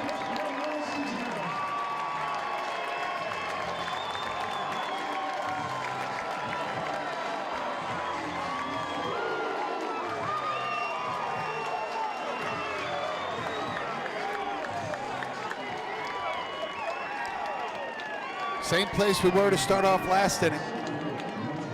Don't forget, the Tigers have the top of the order coming up, too. That will bring Marshall Toole to the plate atop the order today. He's 0 for 3. A couple of strikeouts to Jump. First pitch, a strike on the outside corner to the left-hander, and it's 0-1. Jump's pitch count will be at 100 with this next pitch. His season high is 105. Yeah. Off the end of the bat, foul into the screen. Toole falls behind 0-2. Wofford Terriers, their 75th home run of the year. Now I see Gavin Guidry getting loose down for the Tigers. The 0-2 pitch. Slapped into the air to left. Going back is Bingham. He will stop, wait on it, put up the glove, make the play for the first out of the inning. So 1 retired here in the top of the 8th. Toole now 0 for 4 on the day. That will bring Dixon Black, the third baseman, a senior, who is 0 for 3 in the 2 spot. But that's going to bring Jay Johnson out of the dugout here. Yeah, he's going to go to the bullpen here to make the call. I tell you what, it's not on Gage Jump today. He's going to leave at about 73.5% strikes, which is just, I mean, extraordinary. 75 strikes and 102 pitches. 9 strikeouts. Giving up 6 hits, 3 runs, and they will make a call to the bullpen. Pitching change powered by your hometown John Deere dealer in Sunshine. The Tigers made it a 1-run game. The Terriers in the bottom of the order, Renwick leads it off with a solo home run here in the 8th. It's now 3-1 Wofford. 1 down. Gavin Guidry taking over when we come back on the LSU Sports Radio Network. Looking for a champion on the field? Look no further than Sunshine, your hometown John Deere dealer in Louisiana. With our help, you can always come out on top. Take advantage of our home run offers on tractor packages, including the unbeatable 0% financing. To learn more and get financed, visit us at sunequip.com. Choose sunshine and choose victory. What does it mean to be the best? How do you achieve success? For Our Lady of the Lake Health and LSU, we do it by working as a team. We achieve greatness together. Our partnership means student athletes get the best care so they can perform their best and be there for the team. Our Lady of the Lake Health and LSU. Together, we roar. Hey Tiger fans, no game day is complete without Noel Spirits from Noel Family Distillery. Founded by a father-daughter duo, Noel Family Distillery is the only Louisiana distillery offering authentic tequila. Their additive-free tequila captures the spirit of Louisiana, creating a spirits experience worthy of the Tigers and their loyal fans across the country. Noel Tequila is proud to be the official tequila of LSU Athletics. Enjoy Noel Tequila at the box or grab a bottle of your own at many fine retailers. Learn the unique Noel Distillery story at noeldistillery.com. Coming back. Back to the NCAA Chapel Hill Regional. This is LSU Fighting Tiger Baseball on the LSU Sports Radio Network. As we continue from Chapel Hill, let's pause 10-second station identification on this, the LSU Sports Radio Network. This is LSU Fighting Tiger Baseball on the LSU Sports Radio Network and the LSU Sports mobile app. Along with our producer, Brian Haldane in the Capital One studios, Doug Thompson, Bill Franques, Chris Blair with you here in Chapel Hill. 3-1 Wofford leading over your Tigers. Top of the 8th inning, Gavin Guidry takes over. First pitch offered up to Black. Going to be a chopping ground ball to third. White will throw to first. Jones, acrobatic stretch, holds on to record the second out of the inning. Wofford with 3 runs on 6 hits. The Tigers 1 run on just 3 hits today so far. Looking for this final out here in the top of the 8th inning. And then with 6 outs to work with, have to come from behind. Again, Gavin Guidry taking over for Gage Jump, who was phenomenal today. He'll face now Martinez, who has back-to-back base hits, a single and a double in his last 2 at-bats. First pitch from Guidry, a called strike with a fastball, and it's 0-1. Guidry making his 21st appearance of the season for the Tigers, sophomore right-hander. The 0-1. Base hit to left field off the bat of Martinez. He now has had 3 straight knocks in this game. A single, a double, now another single. And with 2 outs, a runner aboard for the Terriers. That's their 7th hit of the day. So with Martinez aboard, that will bring Daniel Jackson. And Jackson, really the one that got it started for Wofford back in the 2nd inning with a double to right center field. Yep. Since then, strikeout and a fly ball out to right. Pitch to the right-hander from Guidry. Misses low, ball 1, 1-0. 15 stolen bases on the year for Martinez. He's been caught 4 times. Now with Guidry, the right-hander, we'll see how aggressive Wofford is in a 3-1 ball game. Guidry going to throw to first and comes away from Jones, hits the first base umpire J.R. Brown, and that will keep Martinez at first. What a break. Well, that's the 2nd time we've seen that, and LSU being the beneficiary of an errant pickoff throw hitting the umpire. The umpire is, of course, considered to be in play. So Guidry will re-rack it here with a 1-0 count to Jackson. He'll come to the plate. And the pitch missed high. Make it 2 balls, no strikes. Not the count you want to be in to Daniel Jackson.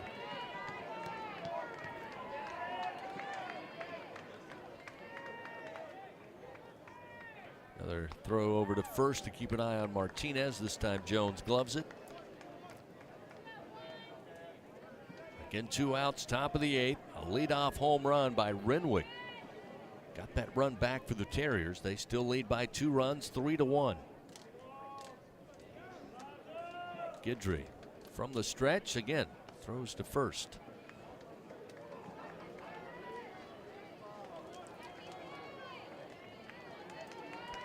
Two 2-0 the count to Jackson.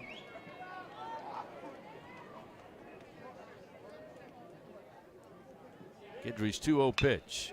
In the air to right field. Larson on the run. Larson just in front of the track, leaps up and makes the play for out number 3. That one looked like trouble off the bat. Larson at full sprint, but never took his eye off of it, makes the play.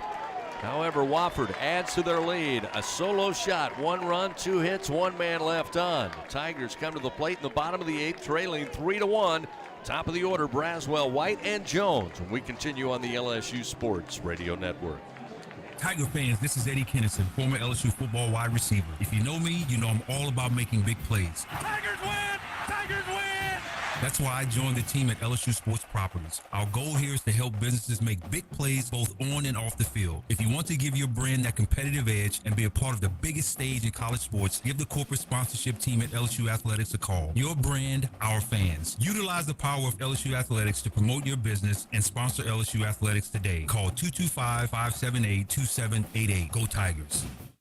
When are 3 letters more than 3 letters? When they represent 14 storied universities, generations of tradition and unbridled passion, stadiums and arenas swelled with diehard fans, more than 260 national titles, thousands of All-Americans, and hundreds of Olympians. And the one conference where every catch, shot, swing, and stride just means more.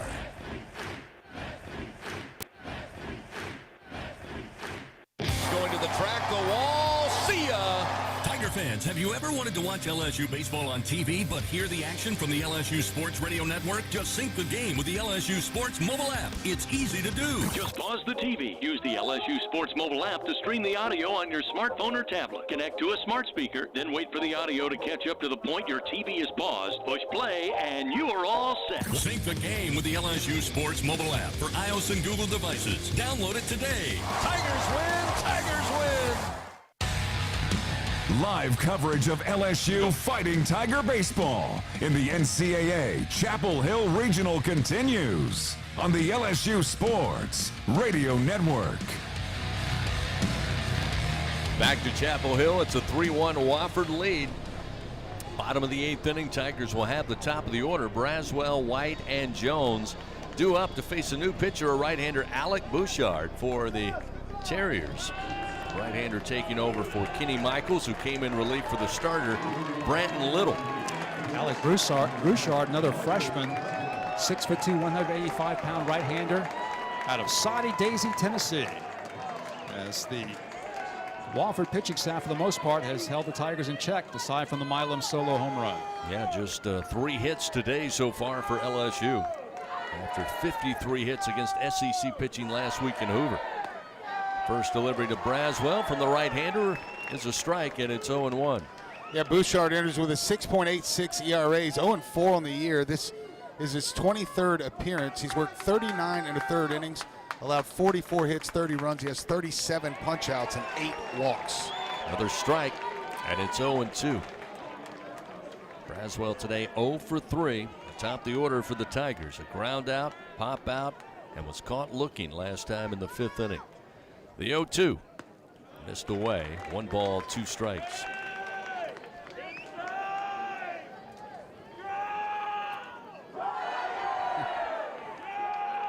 Shift is on with a right-handed hitter. Again, just straightaway shift. 3 infielders left of second base. The 1-2. Low and away, evens a count. 2 balls, 2 strikes now to Brazzi. Bouchard's a fastball slider change guy. Fastball's 90 to 94. Slider's 81 to 85. His changeup is 83 to 86. 2-2 pitch to Braswell. High in the air, left field. Going back manually. He will watch it, and Braswell over the scoreboard in left center field. Brazzi with just his 4th home run of the season. Again, will cut the Wofford lead to 1. Another leadoff solo shot for the Tigers in as many innings. It's now 3-2.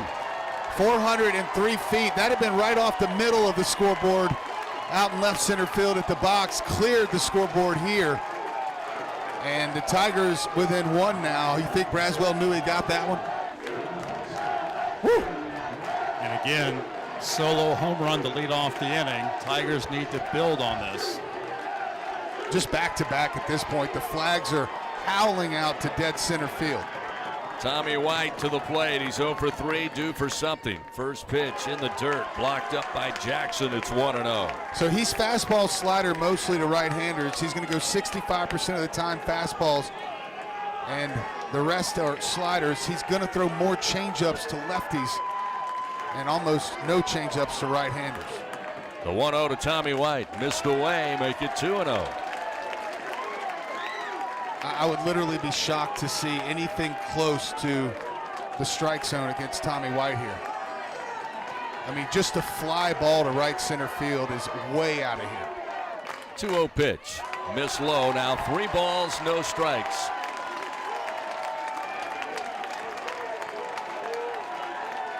So Alec Bouchard comes in, gives up the solo home run to Braswell. Now facing a 3-0 count to Tommy White. Jared Jones stands on deck for the Tigers. The 3-0. Tommy swings, skies it high in the air, down the first base line, foul territory, and Tyler Hare has it. For the first out of the inning, Tommy White 0 for 4.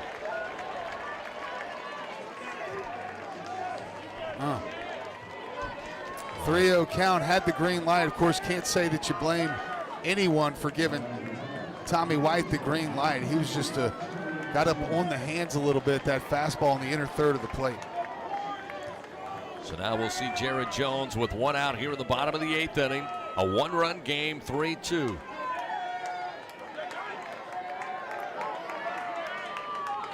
Bouchard, the right-hander, fires, and it's a strike.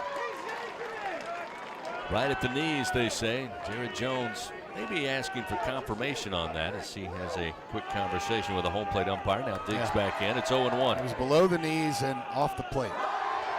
The 0-1. That one a strike. Jones behind in the count, 0-2. Again, Bouchard staying low in the zone. For the right-handed power hitter in Jared Jones, who today is 1 for 1. He's reached base all 3 times. A single and 2 walks. The 0-2. Missed low and away. That's 1 ball, 2 strikes. That was a great take. So he's seen fastball and slider. That was his best slider. Let's see if he'll make a mistake here. 1 ball, 2 strikes. Pitch to Jones. Missed low and away. Back-to-back offerings. It's now 2-2. Come on, make a mistake. Jones with 26 home runs leads the team. 14 doubles on the year for the big right-hander. The 2-2 launched in the air to right center field. Going back is Toole, and this one is gone. Jared Jones, the Bear, going to tie it up with 1 swing of the bat to the short porch in right center field. 367 feet. 105 off the bat, and we got a tie ball game in Chapel Hill. How about that, Bill Franquez? You called it, Doug. A ball hit to the right center field area was going to get out, and no, that one didn't need much help. That was a blast the opposite way off the bat of Jared Jones, his 27th home run this season. And why the umpires are calling a meeting, I have no idea. Man, I swear, they're going to make me crawl up out of this press box. So we are having a meeting. J.J. Edwards, the coach for Wofford, out there having a discussion with the umpires. I think it's about the celebration.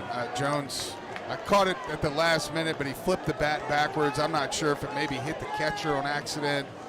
I don't really I can't imagine what else they would be looking at, but that ball didn't get out by much. 367, that's not out at the box. But Jared Jones knew that it was out of here off the bat. And they're walking toward the LSU dugout. Hopefully this will just be a warning. Let's hope so. Coach Johnson now out of the LSU dugout, going to speak with Kellen Levy, the home plate umpire. Okay, we'll tell him. We'll warn him. All right, no problem. Just a warning. No Okay. problem. Hey, All guys, relax on the homer stuff. All right, we're good with that. Okay, let's play ball. Oh, man. 105 miles an hour. That was a big, big swing. Again, Tigers living and dying by the homer today. And what a mistake by the freshman that they brought in here in this moment. They're hitting 280 off of him this year, and this is just a giant moment for him, especially the part of the lineup that was coming up, right? Like, I don't know who else they have. I don't know their personnel. But if it's me, Bill, to bring that kid in with 22 innings pitched in his college career as opposed to someone else with a little more experience is a tough move to make. And he just made a mistake there with 2 strikes against Jones, left one in the strike zone. But how about Jones? That pitch is on the inner third of the plate, and anybody that knows about hitting, if you're able as a right-hander to hit a ball on the inside of the plate out of right center field, that means he really did a great job to keep his hands inside the ball and driving it. So they're going to leave him in, Bouchard, the right-hander. LSU's going to his bench. They're going to pinch hit for Paxton Kling and send left-hander Jake Brown to the plate. So still having a discussion here, still waiting to get back to action as home plate umpire Kellen Levy again taking all of his notes, making sure he's got all his notes written down, and now we'll find out that Jake Brown's going to come in to pinch hit in the 4th spot here for LSU, the freshman out of Sulphur, Louisiana. We got a tie game, 3-3. Jared Jones, we're told, warned on the celebration. And Jay Johnson did exactly that. After getting that from the home plate umpire, he walked over to the dugout and just did his hands like this. Hey, let's relax. Yeah, just a little bit. Relax. Whatever. You know, he made me tell you this. Jake Brown, the left-hander, stands in. He's batting .280 on the year. First pitch, he swings, and he sends it foul down the left field line. Over the bleachers in left, and it's 0-1. Brown with some big moments last week in Hoover as well. In fact, 5 for 12 at the plate, batted .417. It's such a good win right now for another homer. The 0-1, missed upstairs. 1 ball, 1 strike now to Brown. Tigers do have Griffin Herring in the bullpen. If LSU is able to take a lead here, I'm sure we'd see Griffin in the 9th. 3-3 our score, still just 1 out. Here's the 1-1 to Brown. Stayed away, and it misses outside, make it 2-1. You think it'll be a lead, Bill? You don't think even now tied up, he'll run Herring out there? You're good. That's a good point, Don. Of course, we can't see who else it could be, but we do see Herring. Yeah. 2-1 the count to Brown. Nobody on, 1 out. Pitch, a strike on the inside corner. That will even it up to the freshman, 2-2. Tigers now 3 runs on 5 hits. A solo shot by Milam, by Braswell, and by Jones to tie this game at 3-all. 2-2 to Brown. Stayed away. Missed outside. That'll fill the count. Well, if Jake Brown happened to peek at the scouting report, he knows that this guy will go 85% of the time to left-handers with fastballs. I'll put one on his belt right here. Payoff pitch. Swing and a miss. Fastball just above the knees, and Brown just misses on the swing. Bouchard records his first strikeout and a big second out for the Wofford Terriers. That will bring Hayden Travinski to the plate. Hayden 0 for 3, due for something here. A strikeout, a pop out, and a fly out on Hayden's ledger. And if Hayden obviously can get a home run, that's great. But the key is let's get him on base because Milam is on deck, and he's been LSU's best hitter over the past 2 weeks. First pitch to Hayden. Strike on the outside corner. I can't wait to see. Wow. Travinski has really had a hard time deciphering this home plate umpire's strike zone today. It's been pitch by pitch. Here's the 0-1. Swing and a line drive. Short hop handled at third by Dixon Black, and then rises quickly, throws to first in time for out number 3. But your Tigers played 2 runs. They tie the game up at 3-all. We have played 8 in Chapel Hill. We head to the 9th on the LSU Sports Radio Network. Unrivaled content, unprecedented access. LSU Gold, powered by Bayou Traditions, is the only place for exclusive behind-the-scenes content featuring your favorite LSU teams. It's all access to the Tigers all year long, from pregame warm-ups to postgame celebrations and every moment in between. You can watch LSU Gold anywhere, anytime, and on your favorite device. Go to lsu.gold today to sign up for your free 7-day trial, so you can be there for each step of LSU's championship journeys. That's lsu.gold. Drivers, start your engine! You don't have to be in the race to be in the race. The NASCAR Powerball Playoff is back. Enter for a chance to win a VIP trip for 2 to the NASCAR Cup Series Championship race at Phoenix Raceway. You could win the grand prize of $1 million. Purchase a 5-board Louisiana Powerball ticket and scan for entry details. Must be at least 21 to purchase. NASCAR used with express permission. NASCAR LLC is not a sponsor of this promotion.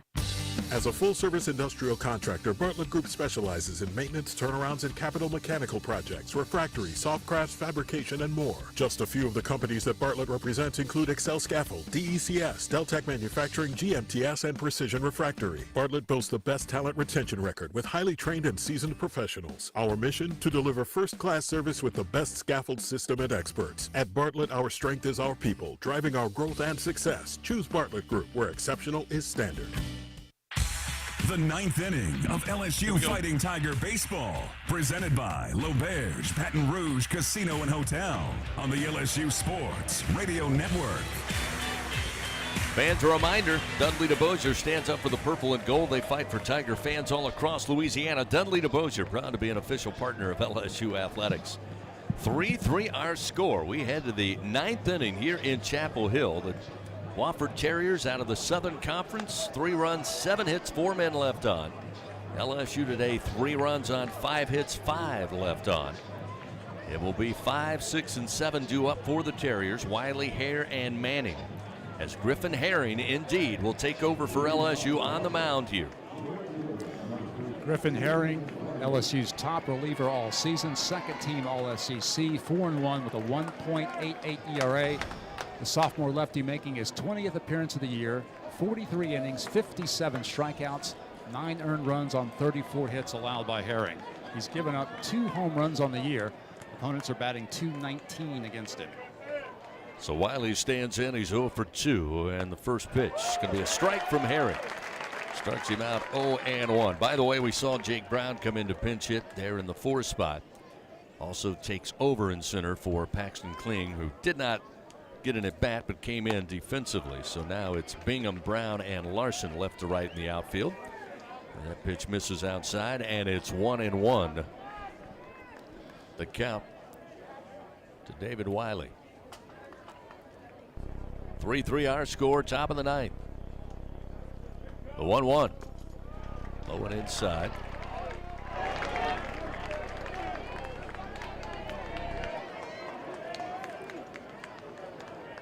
Makes it 2 balls, 1 strike. 2-1 pitch. Got a strike from Herring to even it up 2-2. Nicely done. I don't know about you two. I could use a low stress, quick little 3 outs here. 2 balls, 2 strikes. Herring's 2-2 delivery. And a little tapper. This one could be trouble. Going to roll foul. Thankfully, Herring and White let it roll left of the line. Keeps the count 2-2.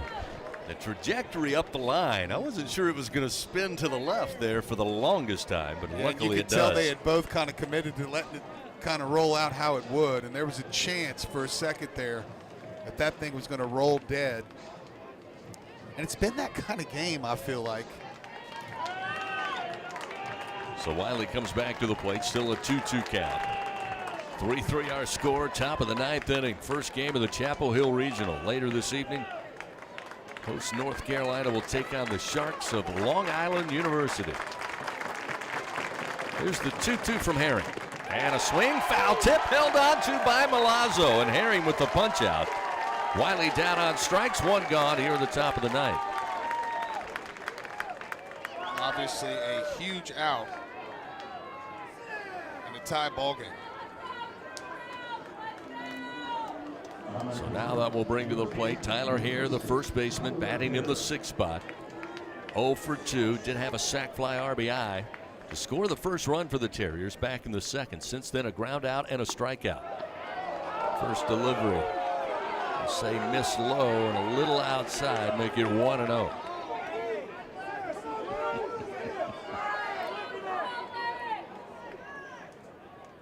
The 1-0 pitch. Struck but fouled on the first base line. Herring made a couple of appearances in the SEC tournament last week. He did pitch 2 1/3 shutout innings, gave up 2 hits and a couple of walks. Also had 1 strikeout. Toughest out for him this inning right now. Here's the 1-1.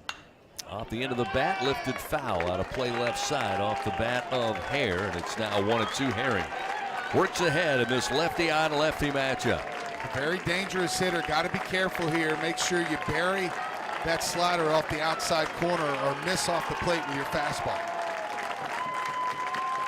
The 1-2 pitch. Did he go around? They appeal. They say he did not. And the pitch just off the outside corner. Wow. Yep, that missed by a stitch. And I tell you what, that was the perfect 1 and 2 pitch. And if you're going to throw a fastball from Griffin Herring, shockingly, LSU does not get the call on when it grazes the outside corner. 2 balls, 2 strikes now to Tyler Hare with 1 out. The pitch, swing and a miss. Milazzo will have to pick it up, throw to first, and he does so as Herring now has faced 2 batters in the ninth. 2 strikeouts, 2 gone. And that will bring Lucas Manning, the sophomore DH, to the plate. Manning today, 1 for 3, a right-handed hitter. By the way, Bill, LSU pitchers today have retired 8 of the 9 leadoff hitters. The only time they did not was back in the second. First pitch on its way, and a strike at the knees. Gets Herring ahead 0-1 over Manning. Manning had a single and scored in that second inning. Struck out in the 4th to jump, and a ground out to Braswell last time in the 7th inning. The 0-1 pitch. Swing and a foul. Rolls to the on-deck circle of the Tigers, and Herring works ahead, 0-2. LSU's faithful now going to make some noise here with 2 outs, top of the ninth. The tie game 3-3. Herring square to the plate, looks in. Starts the wind. The 0-2. Did he go around? It was in the dirt. I hope not. Able to hold back as that one hit about 6 inches in front of the plate. Got away from Milazzo. Yeah, Milazzo did everything he could, but that ball hopped up over his shoulder, and had he check swung, he would have easily been able to get to first base. 2 outs, a 1-2 count to Manning. Herring starts the wind, the 1-2. And a foul keeps it alive just off the bottom of the bat that time for Manning.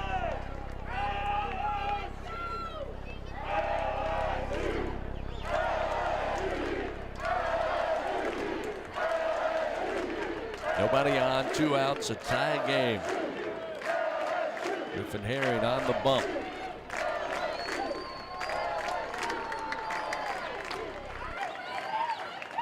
The 1-2 pitch. Say missed high. Fastball looked pretty good from here. It's now a 1-2 count. Wow. Herring looks in with 2 down. The pitch, slap foul, back behind us.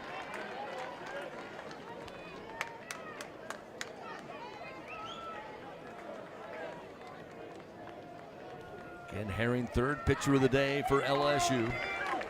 After a great start, great outing by Gage Jump. The 1-2 pitch is low. We'll even up the count. 2 balls, 2 strikes to the designated hitter, Lucas Manning.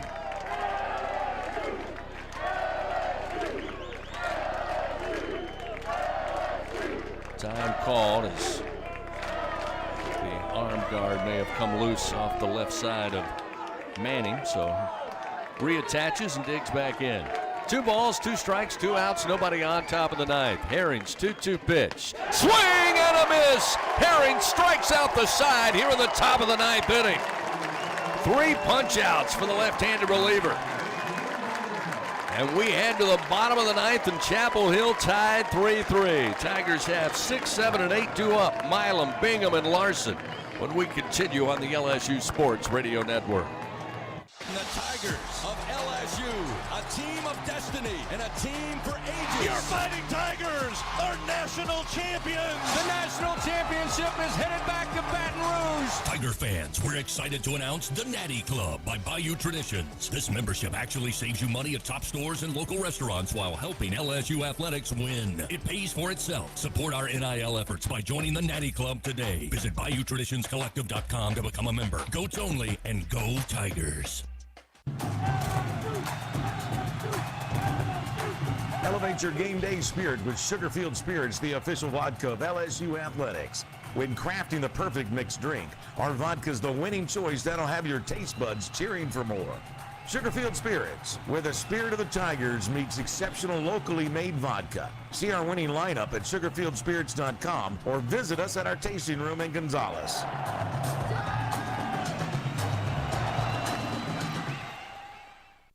Albertsons is making shopping and saving easier than ever. Check out Albertsons For You in our mobile app, where you can shop for groceries and save weekly with digital coupons all in one place. With Albertsons For You, you can earn rewards points every time you shop and redeem them for free groceries. Brand new Albertsons For You members receive $5 off their next $25 purchase just for signing up. Download the Albertsons app or go to albertsons.com to sign up. Albertsons, fresh food, local flavors. Coming back here. The ninth inning of LSU Fighting Tiger Baseball, presented by L'Auberge Baton Rouge Casino and Hotel on the LSU Sports Radio Network. Stephen Milam leads it off here, bottom of the ninth inning. Pitch from Bouchard, high and outside for ball one. Tigers and Terriers, 3-3 are scored to the bottom of the ninth. Milam, Bingham, and Larson due up for LSU. Milam today 1 for 3, led off with a solo home run in the 7th inning. This time against the right-hander Bouchard. He'll bat from the left side, pitch low, and it's now 2-0 to Monster Milam. Watch out, better be careful again. Short porch out in right center, and the wind is almost asking for it. And this dude's hair is colored like a tiger. This pitch low. That'll move the count 3-0 now to Milam. If he hits a dinger, I feel like there's going to be a lot of little leaguers around Baton Rouge painting their hair with purple stripes in it. Again, all three at bats, he has put a sting on a baseball. Here's the 3-0. Take is on. It's a called strike. Make it 3-1. He flied out to right field, 101 off the bat. A one-hop ground out to the shortstop, 106 off the bat. And then tore into one last time in the 7th into the scoreboard in left center. 3-1. Swing and just popped it up behind us out of play. It's 3-2. I think he's still going to get a fastball here. Maybe not, but